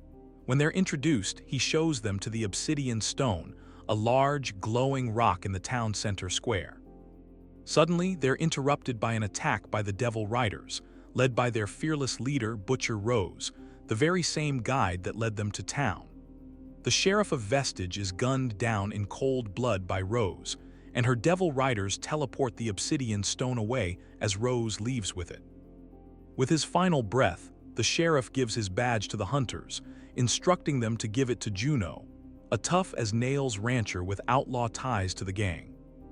Juno shows them to the Devil Riders' hideout, and on their way, the hunters learn of an enigmatic substance called core, a powerful mineral native to Gehenna that Jacobs researchers once tried to weaponize. The hunters head to the hideout and free another bounty hunter named Titus on the way. He joins them to the hideout, where they learn that the Obsidian Stone is actually an egg containing a dormant monster called the Ruiner, born of the old Jacobs experiments. In fact, Rose's own grandmother was part of the Jacobs experiments years ago to create the biological superweapon using the core on Gehenna. Now, Rose intends to finish what her grandmother started. Racing against time, the Vault Hunters stop a train carrying a cache of core for Rose before meeting Juno at the old Jacobs facility it was meant to deliver it to. She helps them get inside, where they fight through the Devil Riders' strongest forces while chasing Rose. Despite their efforts, Rose succeeds in dropping a massive bomb on the egg in an attempt to crack it open. The Vault Hunters chase her to the impact crater, where Butcher Rose prepares to take the reins of ruin. A brutal gunfight then ensues between the Butcher and the Hunters. Rose is ultimately defeated in battle, but as she lies dying, she whistles a tune that causes the egg to hatch. From it emerges the Ruiner, a colossal, rampaging beast engineered from Gehenna's feral creatures that's just as fearsome as any Vault Guardian. In a sweep of dust, Rose vanishes, possibly dead by the Vault Hunter's hand, or perhaps she slipped away amidst the chaos. Either way, the Vault Hunters then slay the charging behemoth in an earth-shaking battle that rattles the very foundations of the planet Gehenna. When the gunsmoke clears, the Ruiner lies defeated, ending the Jacobs Corporation's ill-fated core experiment once and for all. In the aftermath, Vestige and the people of Gehenna begin to rebuild without the Devil Rider's terror. The Vault Hunters then ride off into the proverbial sunset, now that the West was won, Crimson Raider style. Back on Sanctuary 3, Dr. Patricia Tannis presents the Vault Hunters with one of their strangest missions yet. Tannis has been studying the deranged minds of Pandora's psycho bandits and believes she's found a common thread, a mysterious place or entity all psychos rave about in their madness, which she has dubbed Valhalla. Convinced that this could be a key to understanding the psychos and the vaults themselves, Tannis builds a device to literally dive into a psycho's mind. For this experiment, she enlists the Crimson Raider's own resident psycho and former Vault Hunter who fought alongside Maya, Krieg. When the Vault Hunters enter Krieg's mind, they find it split between his uncontrollable raging persona, Psycho Krieg, and a sane inner voice, Sane Krieg, that retains his gentle, heroic intentions. After meeting the two personified sides, the explorers begin to piece together Krieg's story while searching for access to Valhalla. Along the way, they encounter warped, nightmarish vestiges of old friends. Twisted, evil versions of Brick, Mordecai, and Lilith attack, representations of how Psycho Krieg distorted those memories. With Sane Krieg's help, the Vault Hunters defeat these malevolent memory phantoms and remind Krieg of the genuine friendship and trust those characters gave him, healing those mental wounds. In contrast, one memory shines pure and untarnished, that of Maya. Krieg's love for the late Siren is so strong that Psycho Krieg kept Maya's memory protected from corruption.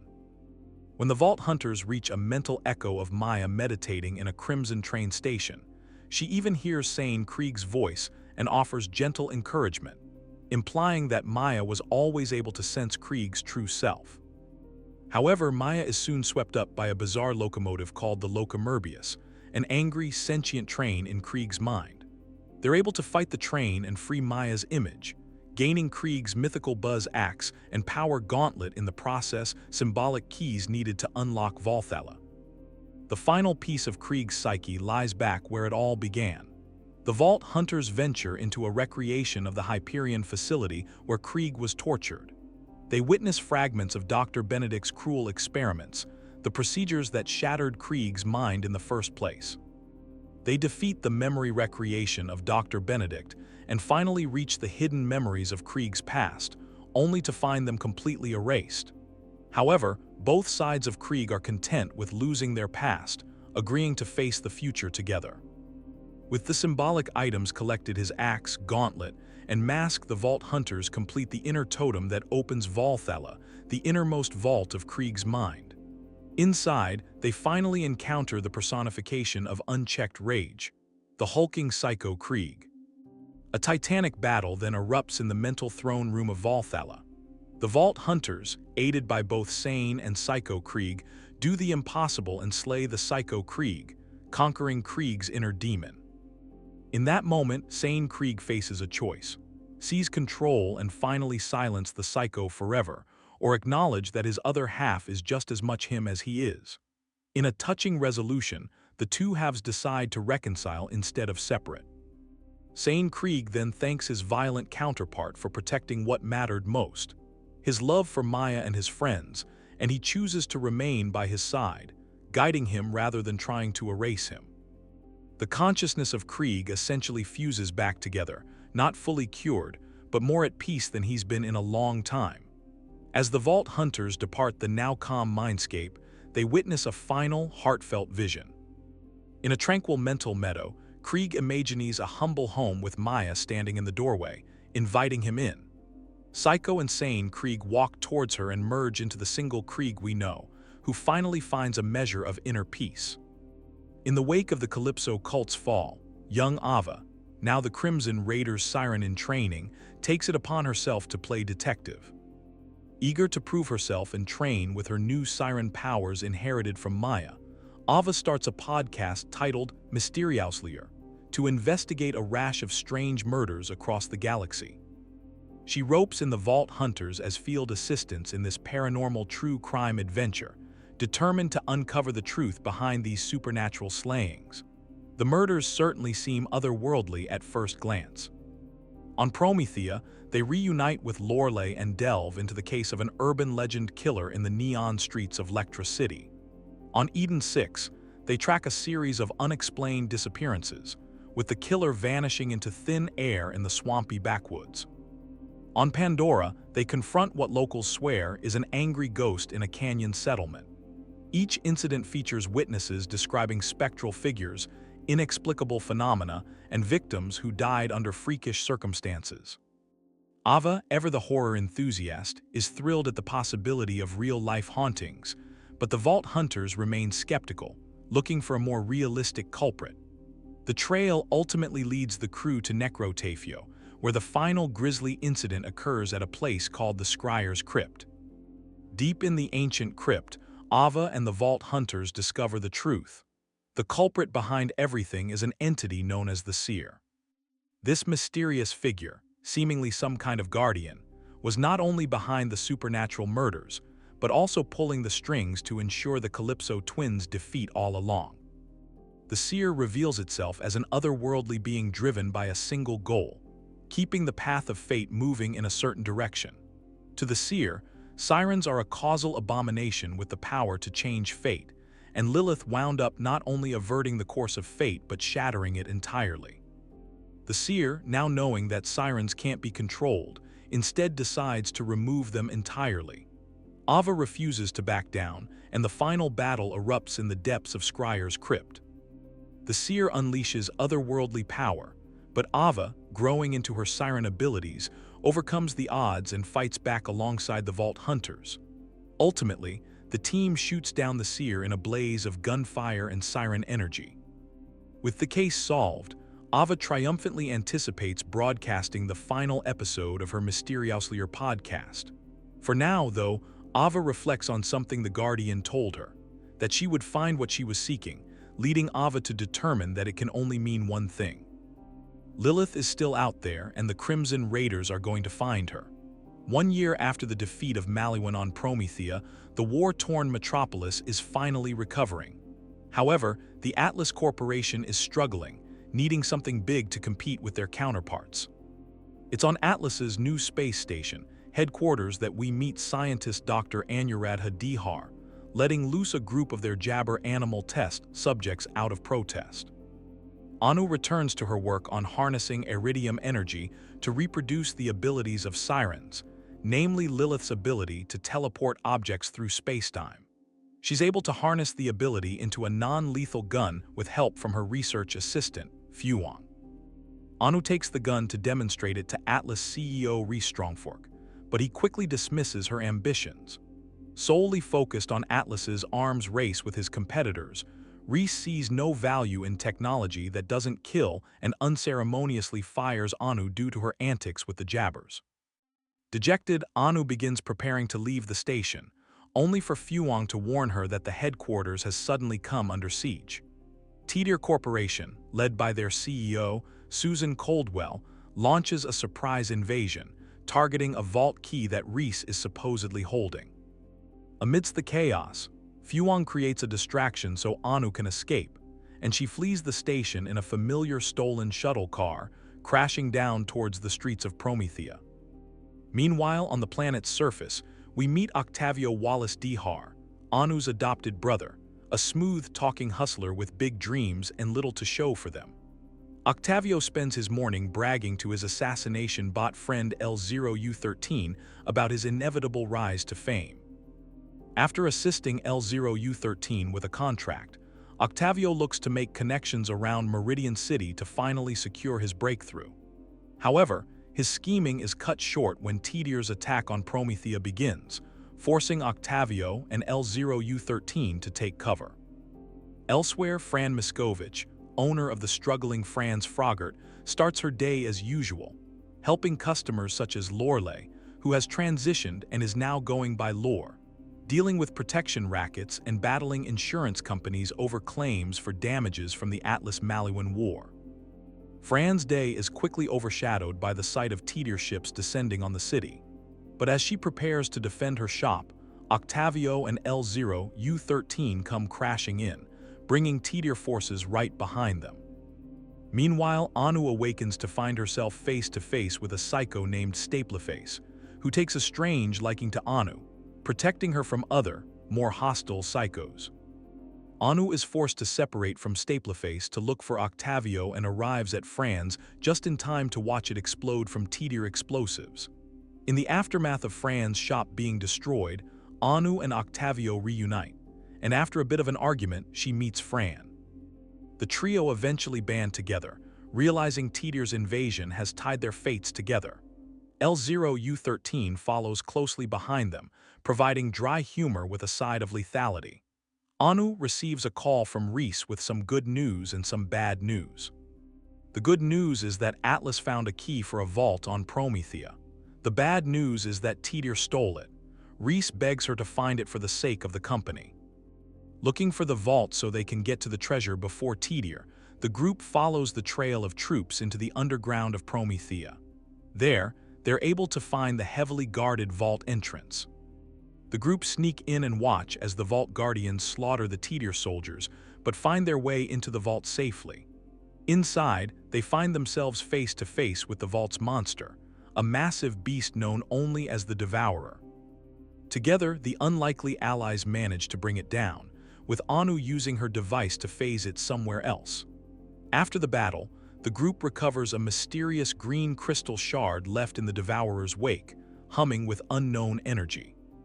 Anu studies it and realizes its properties are unlike anything she's ever seen. Octavio, of course, immediately sees the potential to make a fortune, while Fran is simply happy to have something tangible to hit Tidier with. The group escapes before Tidier can catch up to them. But as they emerge back onto the streets of Meridian City, one thing is clear: Tidier's invasion wasn't about Promethea at all. It was about the vault and, more specifically, the shard inside. Unfortunately for them, in the rubble left behind from their battle with the Devourer, a Tidier crew finds Anu's Atlas ID badge. Back at Franz Frogert, Anu studies the green shard and discovers that it contains powerful restorative energy. When Octavio accidentally heals an injury with it, the group realizes its potential. Anu is then able to craft the shard into a healing gun using parts from around the Froyo shop. Octavio suggests they pitch it as a revolutionary product to secure funding, while Anu insists it should be used to save lives, not for profit. Fran, still reeling from the loss of her shop, is willing to go along so long as it hurts Tidier and helps her rebuild. The trio decides to enter Sink or Swim, Promethea's televised startup competition. On stage, Anu presents her upgraded ray gun, now harnessing the shard's healing energy. As soon as she mentions that the gun heals instead of harms, however, the host, Finnegan W. Triton, declares the idea shall sink. He then opens a trapdoor leading to a pool of sharks, but Octavio and Fran come to her rescue. Though she's attacked by the sharks, the others are able to pull her out of the pool and use the healing gun to reverse the effects of the attack instantly. While Anu is healed for a moment, she seems possessed as her eyes glow green and another voice speaks through her. Despite their idea sinking, the demonstration attracts the attention of a mysterious angel investor who calls and promises them $1 million. The group then returns to Fran's to determine how to move the business forward. Fran decides to scout talent, Anu decides to go to the morgue to acquire test tissue, while Octavio scouts a new headquarters, considering the Froyo shop is hanging on by a thread. When Anu reaches the Meridian City morgue, she meets the Keeper of the Dead, a nice enough old woman who luckily has plenty of product to sell. Unfortunately, that product is candles. While the keeper is initially insulted by Anu's request to purchase a cadaver, the old woman offers to show her a spare corpse that she's got in the back. Anu's blind trust comes back to bite her, though, as the keeper throws her in a coffin and locks her in, looking to claim the bounty that Tidir has on Anu's head. Thankfully, Tidir takes too long to arrive, and Anu has enough time to punch her way out of the wooden prison. While she's unable to secure a sample, Anu rushes out into Meridian City, where the locals help her skirt Tidir forces to reunite with Octavio. Octavio then takes Anu to the new headquarters that he purchased with all of the angel investors' money, Franz Frogert. Having bought the location sight unseen, he somehow didn't realize even upon arriving that it was the same rubble he was standing in merely hours prior. It's an absolutely hilarious situation that's totally feasible. When Fran arrives, she could care less because she found their help, a beefcake named Fergus who's willing to provide free labor. Their conversation is cut short when Tidir forces storm the shop, and Anu is immediately shot in the head. Luckily, Octavio is able to use the shop's new defense systems to fend off Tidir, leaving him and Fran alone with Anu's lifeless body. With no other choice, Octavio uses the healing gun on Anu, and she miraculously springs back to life. However, she's soon taken over yet again by whatever came over her during sink or swim. A spirit begins to speak through Anu, demanding to be made whole. Octavio promises to do so in exchange for the spirit to return control of Anu's body. While the trio commiserate over their failures in trying to run the business, they decide to contact someone more experienced, their angel investor. Soon after, an armored vehicle arrives and whisks them away to a luxurious hacienda to offer sanctuary from Tidir. When they arrive at the estate, each of them is quietly separated and handed to a seemingly perfect situation crafted just for them. Octavio gets fame, fortune, and VIP party treatment. Anu gets an unlimited research budget with no oversight. And Fran gets a massive Frogert empire where everything finally goes her way. It's fulfilling, it's comforting, and it's completely fake. One by one, the dreams curdle and turn against them. Fran figures it out first, reliving the moments where her rage first took over her and made her activate her hoverchair's mecha mode before causing massive damage. She breaks free of the illusion and busts L0U13 out of a stasis lock before tracking down Anu and Octavio, who have been dumped into cages. Once the gang is together again, the ruse is finally revealed. Tidir CEO Susan Coldwell introduces herself as both the angel investor and their captor. She takes the healing device from Anu before opening a conference call with all of the other big corporate players, including Athena, who has taken over Hyperion, and Katagawa SR, now in charge of Maliwan, demanding that each of them merge into Tidir or be destroyed. She then unveils why she's been chasing the green shard. It's actually one half of a set, the other of which, a red shard, she already owns.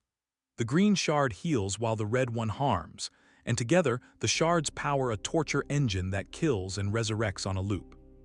To demonstrate her new weapon, she runs the cycle on Octavio while the others are forced to watch. Suddenly, that same alien presence that touched Anu at sink or swim emerges again. It takes over, telekinetically ripping the green shard out of Coldwell's device and into Anu's chest. The spirit then breaks out of the cage and tries to fuse with the other shard, but Anu's inner desire to check on Octavio fights back, causing her to pass out. With the demo complete and the green shard inside the scientist, Coldwell has Anu taken by her men to attempt to remove it. Octavio is then dragged off to a holding cell for leverage, while Fran and L0U13 are marked for execution. Later, Anu lies motionless on a medical table, the green crystal glimmering in her chest as Tidir surgeons prepare to extract it. Octavio is chained in a darkened cell, his mind haunted by his recent torture. Fran and L0U13 are dragged away, their execution seemingly inevitable. While unconscious, Anu drifts deep into her mind, taking the place of a Jabber test subject in a journey through her memories. The shard guides her through an ethereal realm as she encounters Fuang and revisits her mistakes. Meanwhile, outside, Octavio is able to outsmart his captors by threatening his own life in order to force his release, since they were given strict orders to ensure his survival. Elsewhere, Fran's anger erupts, and she turns the tables on her would-be executors, taking them out instead, freeing her and L0U13 as well. Back in Anu's subconscious, she spends the next part of her shard-guided spiritual journey inside Octavio's shoes. She realizes her refusal to actually listen to what her brother has to say, recognizing the rift she's creating between them and learning how to build a bridge. Outside, Octavio reunites with Fran and L0U13, and the trio begin the search for Anu in Coldwell's office. Octavio steals her experimental tech and uses it to track Anu's location. Inside Anu's mind, she finally confronts Reese and admits her fears and insecurities. She forgives herself, soaring with Siren like wings in the shard's realm. With her journey complete, Anu awakens on the operating table to find Octavio, Fran, and L0U13 entering the room to find her. Luckily, Anu is guarded by Stapleface, now working for Tedier. Octavio accidentally launches the building into space using Coldwell's tech, and while the group initially elects to run to escape pods, Anu convinces them that they need to stop Coldwell before she can use a weapon that Anu accidentally helped develop to attack Promethea. With Stapleface's help, the group gets to the bridge, but the friendly psycho is shot in the process. They're forced to leave Stapleface behind to die, rushing to the bridge as security forces give chase. As Octavio and Anu argue over whether or not she should remove the shard, the Tedier guards have ample time to line up a shot, forcing L0U13 to sacrifice himself by jumping in front of the bullet, killing the robot. On the bridge, they find Susan Coldwell, who unleashes her superweapon on Promethea. Across the planet, a massive amount of the population dies instantly. Coldwell clamps Anu in a mechanical grip and demands she fuse the shard in her chest with Susan's own red shard. That union would resurrect Promethea, but only if Anu gives up her human form. Faced with a choice, Anu can merge with the reunited shard or refuse it and let it empower Coldwell instead. Whichever happens, the combined entity is ultimately defeated and Coldwell is killed. After the final battle, the shard recombines and soars into space, resurrecting Promethea's inhabitants. How the story ends depends on the bonds our three heroes built during their adventure. If Anu lets the shard consume her or fails to reconcile with Octavio, she vanishes in the fusion. Octavio and Fran survive but are forever shaped by her absence. If Octavio's bond was weakened, he dies during the escape. Anu and Fran live on instead, haunted by his loss. If Fran's bond faltered, she sacrifices herself mid-battle. Anu and Octavio escape, starting a consulting firm without her but never forgetting her sacrifice, as well as her unpaid intern who followed her into death. If their bonds were strong but fractured, Anu, Octavio, and Fran survive but go their separate ways, each carrying memories and scars. However, if they trusted each other deeply, all three survive and emerge together, starting a consulting firm on Promethea with L0U13 rebuilt by their side, even assisting Reese in getting Atlas back and fully functional. After it's all over, Marcus Kincaid relays the tale to Fiona, which she listens to with a grin before pinching his wallet and dashing off. She follows the drifting shard into the Gladius Nebula, proving that in the Borderlands, every ending leads to a new beginning. Sometime later, we find Amara, the siren who helped the Crimson Raiders stop the Calypso twins, looking for excitement now that her legend has started to die down. Luckily, Moxie has a job for her, tracking down a lover of hers named Lyle, who stole a family heirloom from her. Moxie wants the keepsake and Lyle returned to her, offering a handsome reward. Amara heads towards Rancid City on Promethea with two other mercenary friends of Moxie's, a gunslinger named Z and his loyal companion, Varun. They stop by Marcus on the way to stock up on weapons, but are forced to make a quick escape when the town's attacked by bandits. On the road, the group are followed by another vehicle, which they run from, believing it to be more bandits. When the larger vehicle literally swallows theirs, they're relieved to find it to be piloted by Moxie's daughter, Ellie. Ellie reveals that Moxie lied about the statue. It's not a family heirloom, and it was actually stolen from a vault by one of her boyfriends. Not wanting a vault artifact to fall into the wrong hands, Ellie takes the others to Rancid City to find the statue, called the Kokolo. As they arrive, Ellie warns them about Auntie Tio, the region's crime lord, as well as Lyle's grandmother. Amara, Z, and Varun then head into the belly of the beast to search the city for the stolen statue. There, the trio meet a familiar face, Lore, who runs the newest location of his coffee franchise, No Roast for the Wicked, in the city. Their conversation is cut short when the shop is attacked, forcing the group to completely destroy Lore's new investment, fighting off their attackers. With nothing else to do now, Lore joins the group in their hunt, hoping to make some money to rebuild his shop. Unfortunately, they get hungry and soon stop to eat, leaving a bored Varun to wander off looking at cheap upgrades. The proprietor of Luz Electronics then leads him into the back room where he's captured in some kind of stasis chamber. Meanwhile, while the others are eating, they're suddenly ambushed by Auntie Tio herself, demanding they tell her where her grandson, Lyle, was taken. Tio takes them back to her home, where they naturally deny any knowledge of Lyle's disappearance. While she believes them, she decides to eliminate them anyway, forcing Z to jump in and offer the group's help in tracking down Lyle in exchange for their lives. Tio agrees to allow them to search for Lyle, but before they can begin, they must search for their missing companion, Varun. They follow a tip to Luz Electronics, where they enter the back room and are immediately captured in the same stasis pod.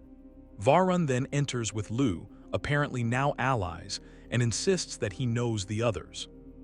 Lu then frees them, introducing them to the City Merchants Association, which looks to take down big business control. Lyle crossed them as well, so they're also searching for him. Coincidentally, Lu's men find Lyle, and he goes with Moxie's heroes to the antiques market to stop his attempt to sell the Kokolo statue. They confront him, and Lyle admits that he stole the statue to try to make his own fortune to crawl out from the shadow of being a Nepo baby. Lyle tries to run, but the others give chase, tackling him. Unfortunately, he drops the statue, and it shatters into pieces as it hits the ground. Varun scans the material and realizes that the statue was a fake all along. Among the shattered pieces was Moxie's real prized possession, a letter from Scooter. Ellie reads the letter, and in it, Scooter gives his mother a final gift, telling her to just say the phrase, "And this bird's got you covered." Ellie then says the phrase, "Catch a ride," and the bird is revealed. The ground shakes, and Tio's men immediately start firing as a massive mechanical bird descends from the sky. While Ellie tries to take control of it with a device that was also in the statue, Lyle steals it before quickly getting vaporized by the bird's flamethrower eyes, dropping it. The bird goes on a rampage, slaughtering both Luz and Tio's men as they continue firing on it. When Auntie Tio refuses to surrender, the massive bird simply crushes her beneath its talon. Ellie suddenly pleads with Luz's men to stand down, and when they do, the bird goes into sleep mode. Ellie realizes that the bird is strictly a defense weapon, attacking only when it is attacked. Ellie then finds a hidden recording from Scooter taken just before he took off to space. In it, he explains the invention to Moxie, that while he knows his mother and sister can take care of themselves, you never know when you need a little something extra. In the wake of the destruction, the City Merchants Association realizes that they can use Tio's assets to fund social services for Rancid, returning it to its original name of Sidon City. Z gets a steady job, and Lore rebuilds his coffee shop bigger and better than ever. Ellie and Moxie, meanwhile, got their family treasure back, as well as Scooter's heirloom, his prized belt buckle. Sometime later, Amara returns to Moxie at her bar, where she's congratulated on a job well done. The pair are suddenly joined by fellow Crimson Raider Zane Flint, who reveals that he's there to collect Amara, whom he volunteered to watch Ava's pet. While Amara is opposed to the idea of pet sitting, she and Moxie do decide to catch a ride on Sanctuary 3. Zane asks where they're headed to, and they simply say that they have a sizable debt to pay back to someone else. Zane then realizes that they're talking about Lilith, and they confirm, stating that Vault Hunters don't quit. The search for Lilith then begins as we see Sanctuary 3 approach the planet of Karas. With that, we have reached the end of the Borderlands saga, at least as it stands today. From Pandora's first vault hunters all the way through corporate wars, cosmic horrors, and chaotic fantasy worlds, the series has carved out one of gaming's wildest and most unpredictable timelines. The ever-expanding universe continues to grow, ensuring there will always be more chaos, more claptraps, and more vaults to discover. After all, there ain't no rest for the wicked.